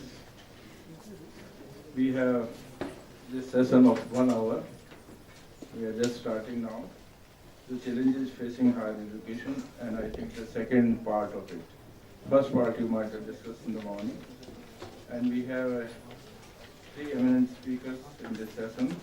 Dr. Avjit Pathak, Dr. Rizwan Kaisar, and Dr. Roop Manjari Ghosh. We have 1 hour with us, so we will divide the time like this, 15 minutes each speaker, and I would request the eminent speaker to confine to 12 to 13 minutes so that winding up can take place another 2 minutes. And then after the presentation, I'll have some 5 to 10 minutes, and then we'll open it for discussion. We can open it for discussion even before that. So I would now request Dr. Professor Avjit Pathak. He is talking a very important issue, relationship between teachers and taught. It's a perennial one. I think the beginning was with the teacher and taught. And let's see where do we stand now. Okay, thank you, friends and colleagues. I'm deeply grateful to Professor Arun Kumar for giving me an opportunity to come here and share some of my views with you. 10 to 12 minutes, all that I wish to say, there is nothing bookish about it. 24 years of teaching and some of the experiences that I have gained out of everyday teaching, I wish to share some of the things with you. This is not a theory, but there is an element of authenticity into it because all these have emerged out of some deep experiences. Let me begin with a very interesting episode in one of the Indian university classroom. And a great professor of philosophy who was teaching philosophy, Indian philosophy to students. And one of the students asked him, sir, please tell something about that great saint Ramakrishna and his philosophy.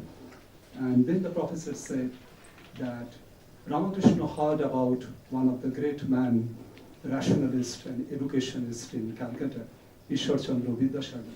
And he wanted to meet Vidyasagar. He invited himself. And one day he just went to Calcutta and met Vidyasagar. And then after looking at Vidyasagar and his eyes, Ramakrishna said that so far I have seen only the pond, only the river. Now for the first time in my life, I am seeing an ocean. But Vidyasagar, being Vidyasagar, extremely rational, at times sarcastic and cynical, now would give a reply and he would tell that since you are looking at the sea and the ocean, now be prepared to drink the salty water. And then Ramakrishna said, dear Vidyasagar, I am not seeing the earthly ocean. I am seeing the divine ocean. And the water is sweet and the water is tasty. And the professor stops there. I just begin with that episode only to make this point, and that's my first point. A teacher is not just a subject expert. A teacher is not just a specialized subject expert. A teacher is a great communicator, and that act of teaching is a deeply ethical act, because teaching begins with an urge to communicate and to share and to disseminate ideas and knowledge. So the very act of teaching challenges the obsession with the self, challenges our narcissism, because the classroom begins with a deep act of sharing and dissemination and communicating. Teaching is like that overflow of ideas and the communication where the teacher is deeply engaged in an act of communion with the young learners and with the young minds. So because of its very nature, there is an element of ethics. And if you allow me to use the word, there is an element of religiosity in the act of teaching. Religiosity not in terms of institutionalized, priestcraft-centric religion, but religiosity in terms of a deep communion between the teacher and the taught, in which a great philosopher like G.D. Krishnamurti would say that when I really see a tree, the distinction between me and the tree disappears. I become the tree. And only when I become the tree, there is no duality, and then actually I see the tree. It is something that happens in a meaningful classroom, and many teachers who teach with heart and teach sincerely realize the finest moment of catharsis in the classroom is that experience of non-dualism where the teacher and the taught march in a great act of communion. So that's the first point that I wish to share, that there is an element of ethics and religiosity in the very act of teaching. Second, I would try to argue that there is a false dichotomy between teaching and research, and certain kind of a hierarchy that the university system today creates about the research and teaching. Every good teacher knows that classroom is a space in which great ideas are disseminated and communicated. And that entire act of teaching is a great act of research. Research and teaching are perpetually converging in the classroom. Imagine a situation, for example, next morning I have to deliver a lecture on Gandhi. Now, is it possible for me to come to the class without some significant amount of research on Gandhi? And it becomes an ongoing process. Maybe that night itself, I'm looking at Antonio Gramsci's prison notebooks and begin to see how that great Italian Marxist was referring to Gandhi during the anti-colonial struggle, while Gramsci was talking about the war of movement and the war of position and the need for an ideological struggle for a counter-hegemony, and how Gramsci was referring to Gandhi. And some student gives me a book about Manto's essay, and I begin to look at Manto, and I just read two lines that Manto wrote, that 30th January 1948, breaking news, Gandhi assassinated, and sweets are distributed in the streets of Amritsar, Calcutta, and Delhi. Now that two lines make you think, give you sleepless nights, and the next morning you come to the classroom, your entire discourse of Gandhi begins to change and begins to alter. So the very act of teaching is an engagement of research, and research not necessarily in terms of immediate tangible products in the name of quick publication and the quick foreign trips and the international conferences. But every teacher knows that the act of great teaching is an act of research. And some of the brilliant ideas that emerge, on which we write, publish papers, that emerge in the classroom, the questions that students ask you, the way they make you think and reflect, and the way you prepare for the lecture, that is the ground for which, for example, new ideas come and strike your mind, and you begin to write something which is very meaningful, which is very deep, which emerges out of certain kind of a genuine engagement with the ideas. Not in terms of instant fame, immediate publication, that in a year I have to come forward with 4 books, 5 papers, 3 international conferences, not things of that kind. There is a grace in that act. There is a silence in that act. There is a deep religiosity in that act of communion between the teaching and the research. And the third I wish to believe is that there is something immeasurable about that act. There is something immeasurable. So in the classroom, you tell students while teaching Indian thought that at that moment, when Ambedkar writing on Buddhism and Buddha and Marx, and Ambedkar seeing great possibility in Buddha, and Gandhi engaging with Sermon on the Mount and the Bhagavad Gita, these two begin to converge. These two are not as conflicting, as contradictory as the proponents of identity politics would like us to believe. And then evening you go for a walk and some student catches you and tells you, sir, please elaborate on this point. So far I have been trained to believe that Gandhi and Ambedkar are not in talking terms, but you made certain point in the classroom. Please elaborate, and the conversation and the walking begins. And it ends after 2 hours with a cup of coffee and the tea. That's the beauty of this vocation, and it is something immeasurable. But the second aspect of my presentation that I wish to say, that things are changing, and changing very rapidly and fast.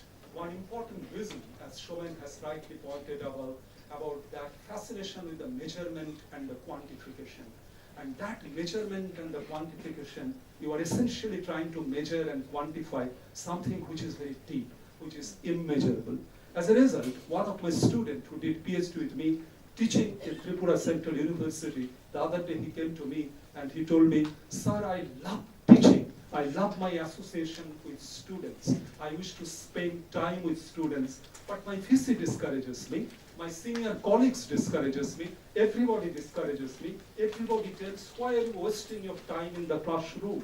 You have to do something else. You have to publish 6 articles in a year. Within 2 years, you have to come forward with a book. You have to go to America and Europe to present your papers. So teaching is a very secondary kind of activity. Don't spend so much time, waste your time and energy in the act of teaching. Do something useful.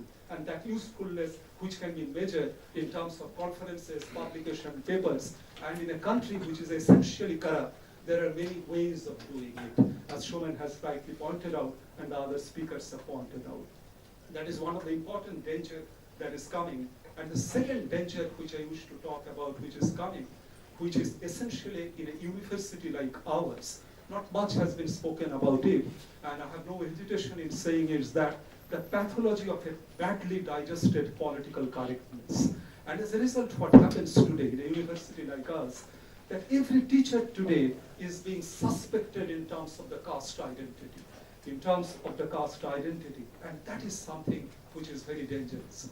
When I come to the classroom, and to quote Walt Whitman's words, the way Whitman would say, to me, every inch of space is a miracle. When as a teacher we come to the classroom, that every student's eyes we see all the oceans. Every student is a miracle. And I would like every student to see the teacher, not in terms of the caste identity. I'm not denying. In a university consisting of 500 professors, 10 or 15 could be casteist. I'm not saying that there cannot be any aberrations of caste in the university. But using that illustration, creating that environment of mistrust, that would damage the very sanctity of teacher-taught relationship. And that is something which I believe that a university like ours, in which ironically, as I say, it's a pathology of a badly digested political correctness, which does not liberate us, instead which ironically is generating an environment of mistrust and suspicion among the teacher and the students in the university. I just wish to end, since it is about the teacher-taught relationship. I imagine, and I love utopias, and I love dreams. And what else is teaching? If the teacher has stopped his utopia and the dream, he would leave the vocation. I imagine that a teacher is walking and walking with the students, seeing all the possibilities and the miracles in the student, and it is evening time. The sunset has come, and the sky has changed its color, and the teacher holds the hand of the student and tells, now, to quote Rabindranath Tagore's song, that it is now my time to leave. I am ending and you are beginning. And my dear student, it is your town. Like the sunset, I am leaving now, I am disappearing, but I am 100% certain tomorrow in the early morning from the eastern horizon, you would arrive and I would become your student. And the day the teacher becomes a student's student, that day is the finest moment of catharsis. So my appeal to all of us, and it's also an appeal to myself, we should not allow that sanctity of that relationship to be distorted by commercialization, by privatization, and by this kind of a badly digested political correctness. Time is very limited. Thank you very much for listening to this.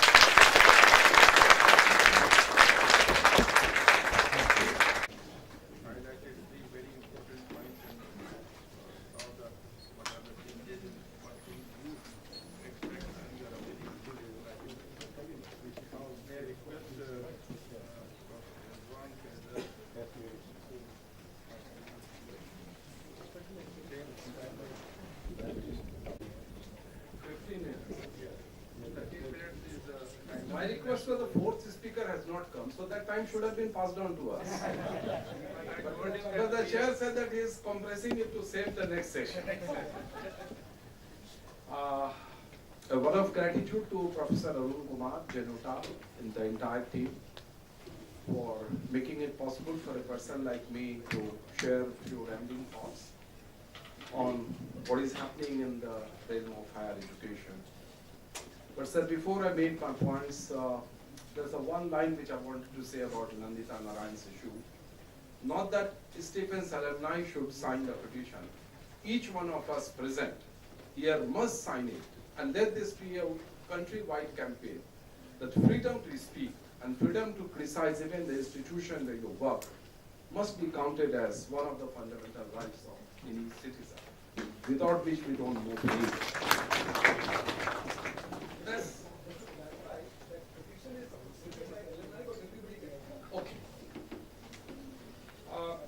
things that I am quickly reminded of while making my presentation about the kind of institution that all of us are associated with, that's higher learning.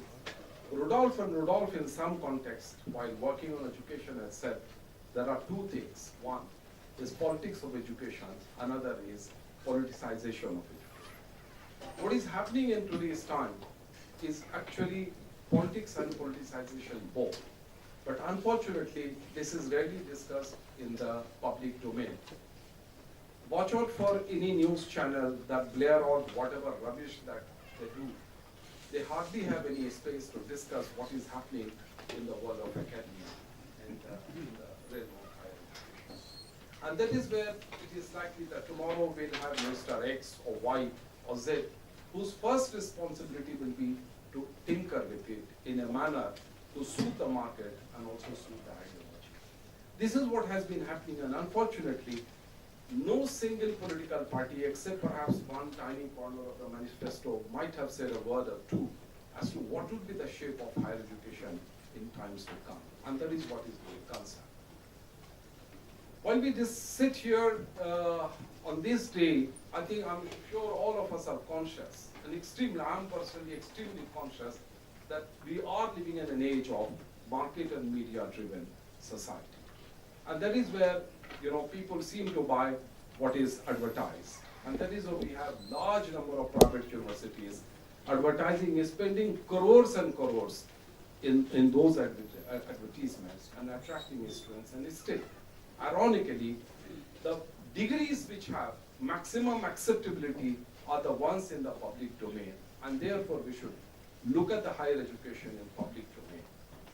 Why I'm concerned about higher education remaining in public domain for many reasons, but one central reason for being a student of history, an activist, is that education has been one means of social transformation in India, especially in independent India, somewhat in pre-independence India also. But independent India, had it not been access to education, much of what we get to see as regards women's empowerment, empowerment of Dalit, the OBC, the minorities or whatever, that may not have taken place had it not been in whatsoever distorted manner, the accessibility to higher education in such places. I belong to a generation of Jane White. The many young Jane White sitting here may not even understand the meaning of it. There was the Professor Arun Kumar and Abhijit and other friends would testify to that. There was a system called old education policy. And those who came from economically weaker background, those who came from educationally backward areas, they all were given additional points in order to come at par and also to, take part in kind of learning process that we all have had in JNU. Could this not be replicated in the rest of India? And this is where comes in the political interest of certain groups. Increasingly, in a way, project the existing public educational institutions in light. And that is where some Vice Chancellor has been invested with the power of CEOs. That universities are no longer universities. We have Jawaharlal Nehru's bust while coming to the convention center, and the lofty ideas that Jawaharlal Nehru had said, which also is still, fortunately, remains part of the JNU prospectus. We realize that, forget about the philosophy of others, one of the makers of modern India and his understanding about the university is being killed every day. And why this is therefore important, that we keep higher education in public domain for the sake of transformation of the kind of, that has taken place so far. But I think it still remains largely an incomplete exercise, and therefore it must be carried on with so that the remainders of women, Dalit, minorities, OBs, they still join these institutions in order to transform themselves. Otherwise, they have not had any means of social transformation. The kinds which are available with people are so violent, sometimes so abhorrently violent, that they would even like to be part of it. So keeping all this in mind, why it is important to keep it there. But then there are two things. While I entirely agree with what Abhijit has said, we've all been back-to-back contemporaries, so therefore I have the liberty of addressing Abhijit as Abhijit, and he can address me the way he likes, and the way we have been addressing for the last 34, 35 years, is that once any one of us, me included, are engaged with an institution of higher learning, I think imparting knowledge is just not enough. This is what the government is playing on. We all as teachers, I think we all enjoy imparting knowledge. But I think once we are affiliated with institutions of higher learning, generating knowledge is as much important.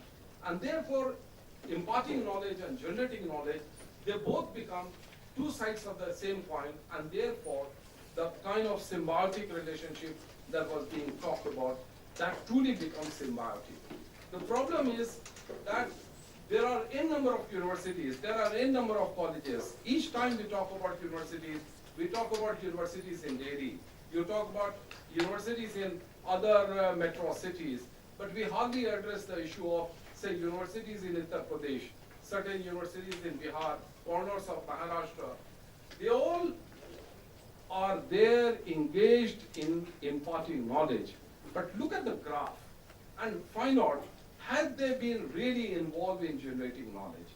It is this lack of generation of knowledge which is helping the government and the policy planners who are playing to the masters elsewhere, saying that, look, these people are not worth spending so much money from. The Sixth Pay Commission was a windfall. I don't think the government had planned it that way.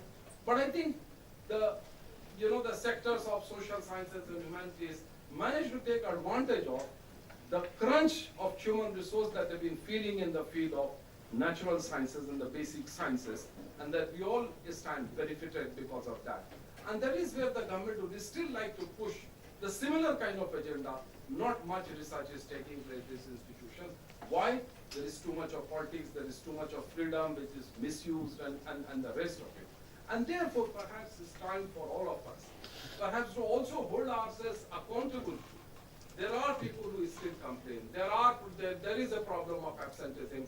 We'll have to squarely. I was also representing teachers of my university, and one of the general body meetings like this has said, if it is a case of dereliction of duty, I'm not sure I will. But if the Vice Chancellor violates your fundamental thing in the university, I'm the first one to fight for you. I think that is still holds true for me. I had raised this question in a meeting of FedCuta National Executive.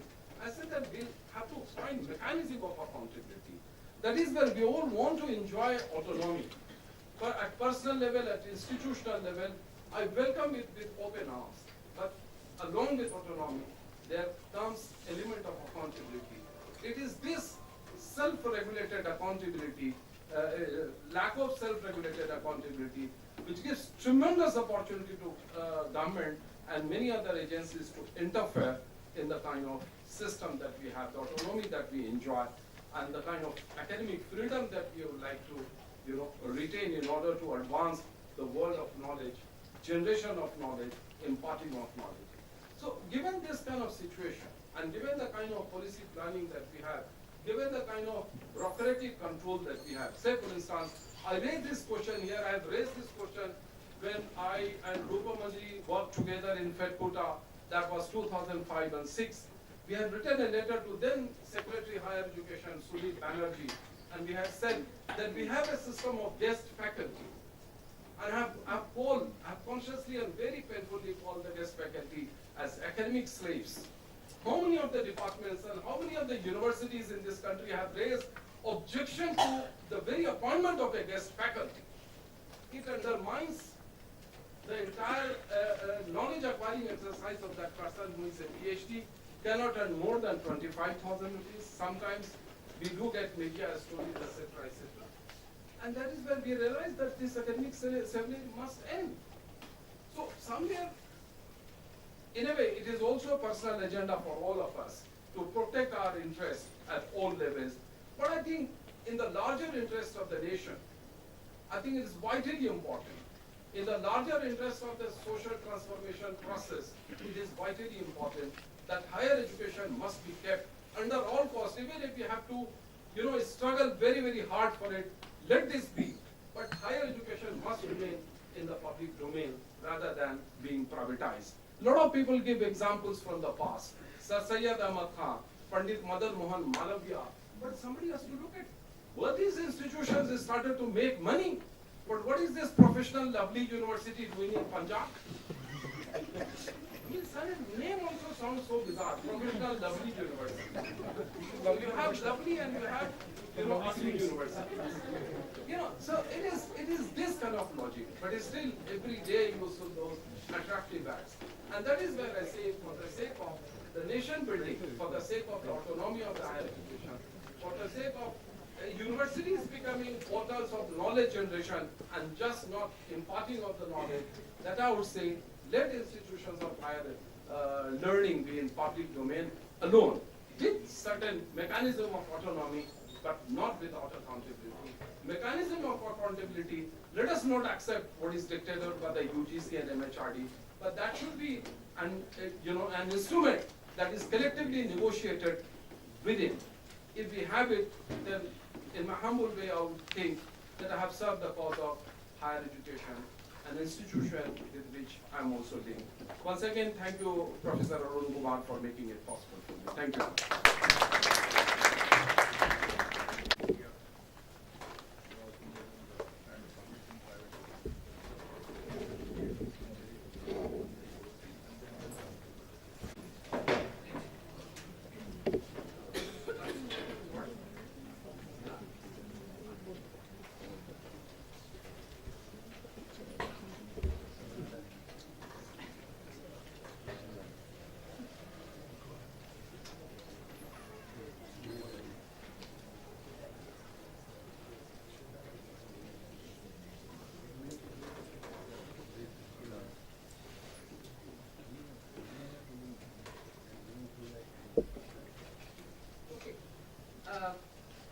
Thank you, Professor Sharma. It's really a privilege and honor for me to speak this afternoon in front of you. I congratulate Januta for having taken this initiative, Professor Arun Kumar, Ajay, Swati, for chasing me, and I have so much to say that I don't think I can fit that in 12 minutes. So let me just go over this very quickly. I have been serving JNU for about 25 years now.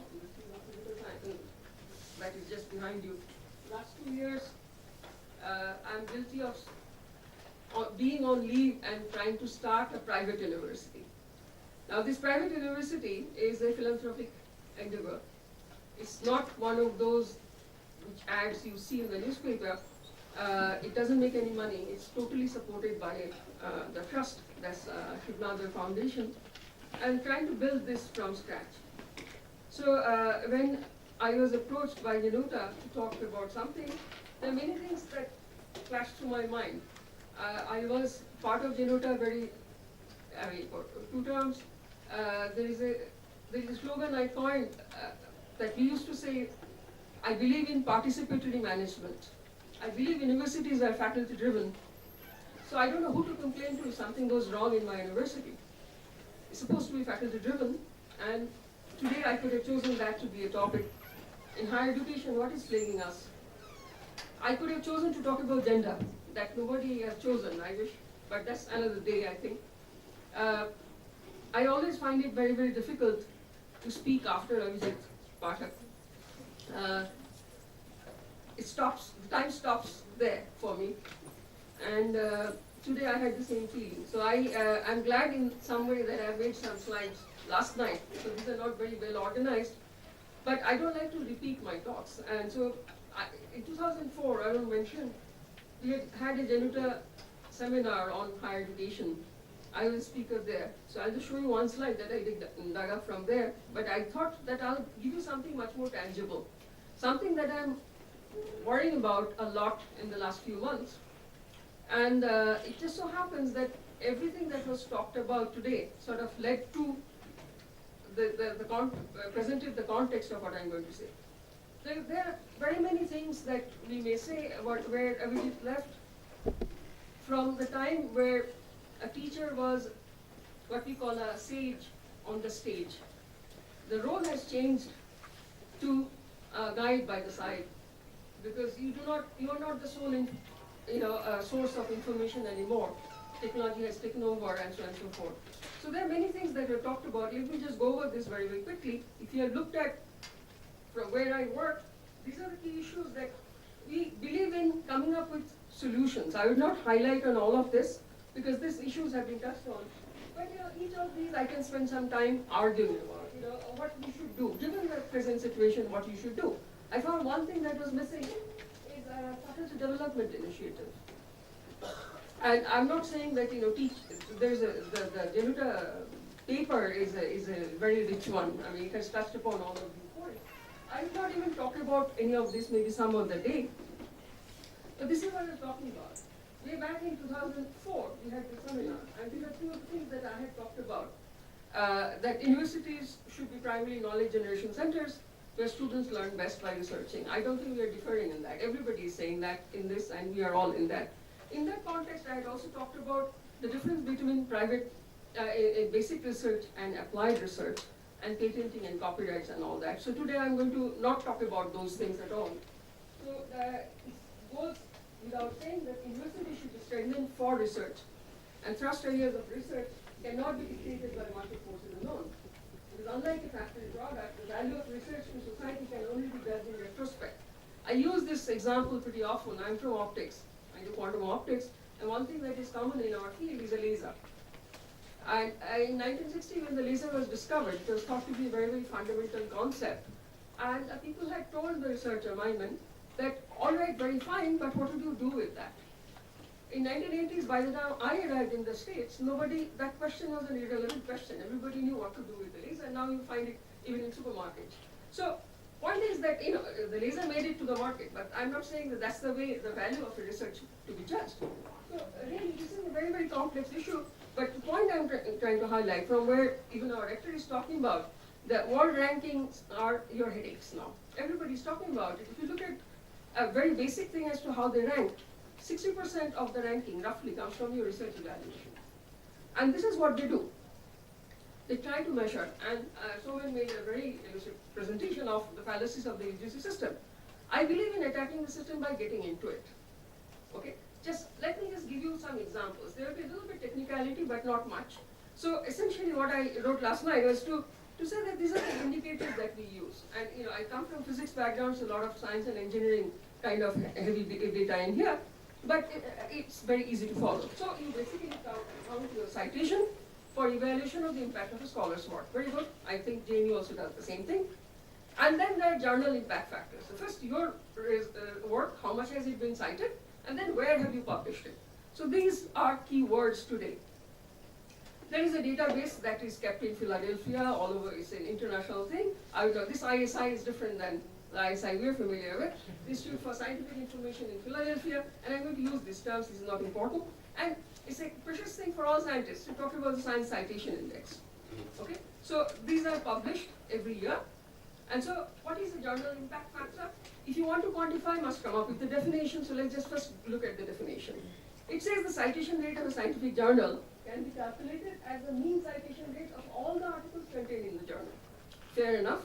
And this is a measure of the frequency with which an average article in the journal has been cited during the year. This is a very simple definition, and it's a year-wise definition, okay? If you're looking at the impact factor of a particular journal, Science, in 2012, that's the data, latest data we have, it's basically a ratio of A by B, where A would be the number of times that articles published in the journal in the previous 2 years. Okay, you're looking at 2002, that means 10 and 11, and that was cited by articles in index journals during the year under processing, and you divide it by the total number of citable items. What are citable items? These do not include editorials or letters to the editor or any such thing, but articles, reviews, proceedings, notes, and so on and so forth. So these journal citation reports come out. There are about 12,000 scholarly and technical journals, conference proceedings for more than 3,300 publishers in over 60 countries. And this tool, you're made to believe, allows you to evaluate and compare journals. Fair enough?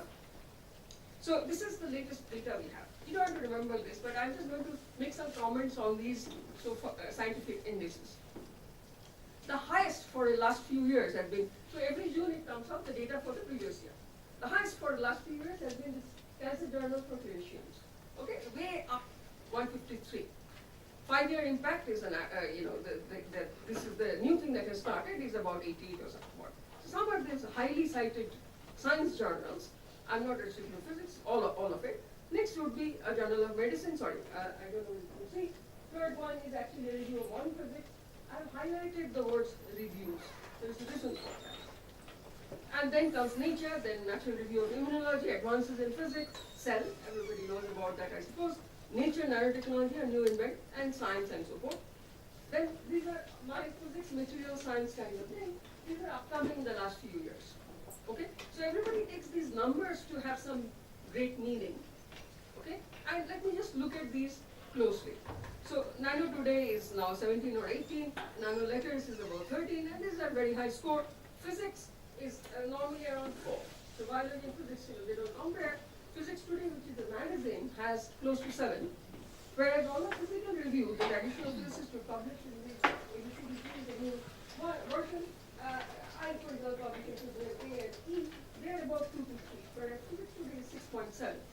Okay? So you need to understand when you are using such measures, in a university you need to understand the way these measures are calculated. So 2 features that I highlighted, that reviews can have more impact than original papers. It's true, right?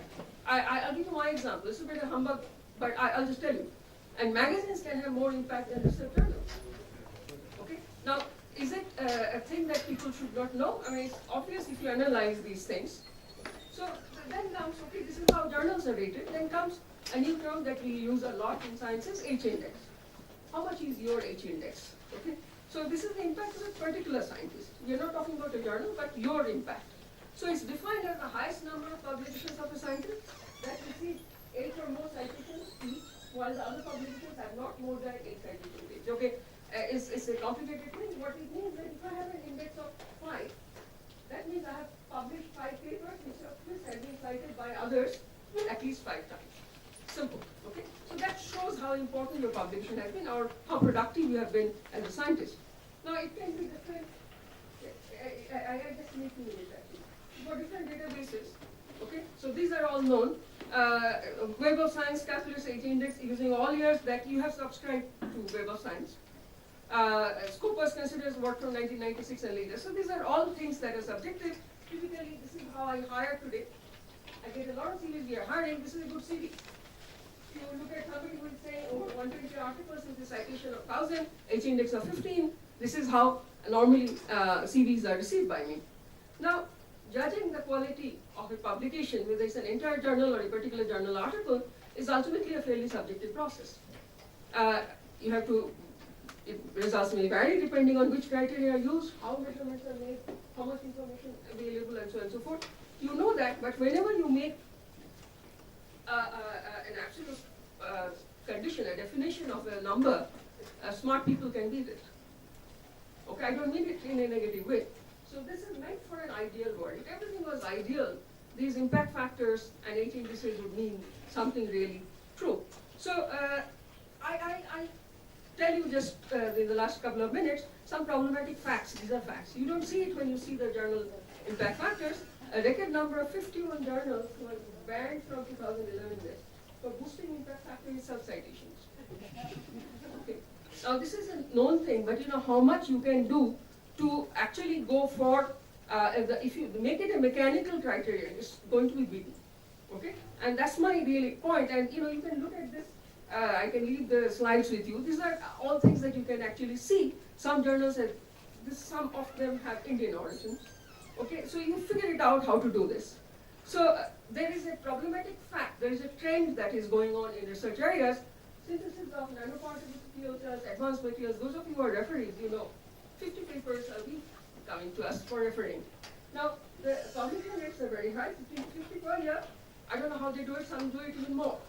Okay? So this is how you can hike up your HND.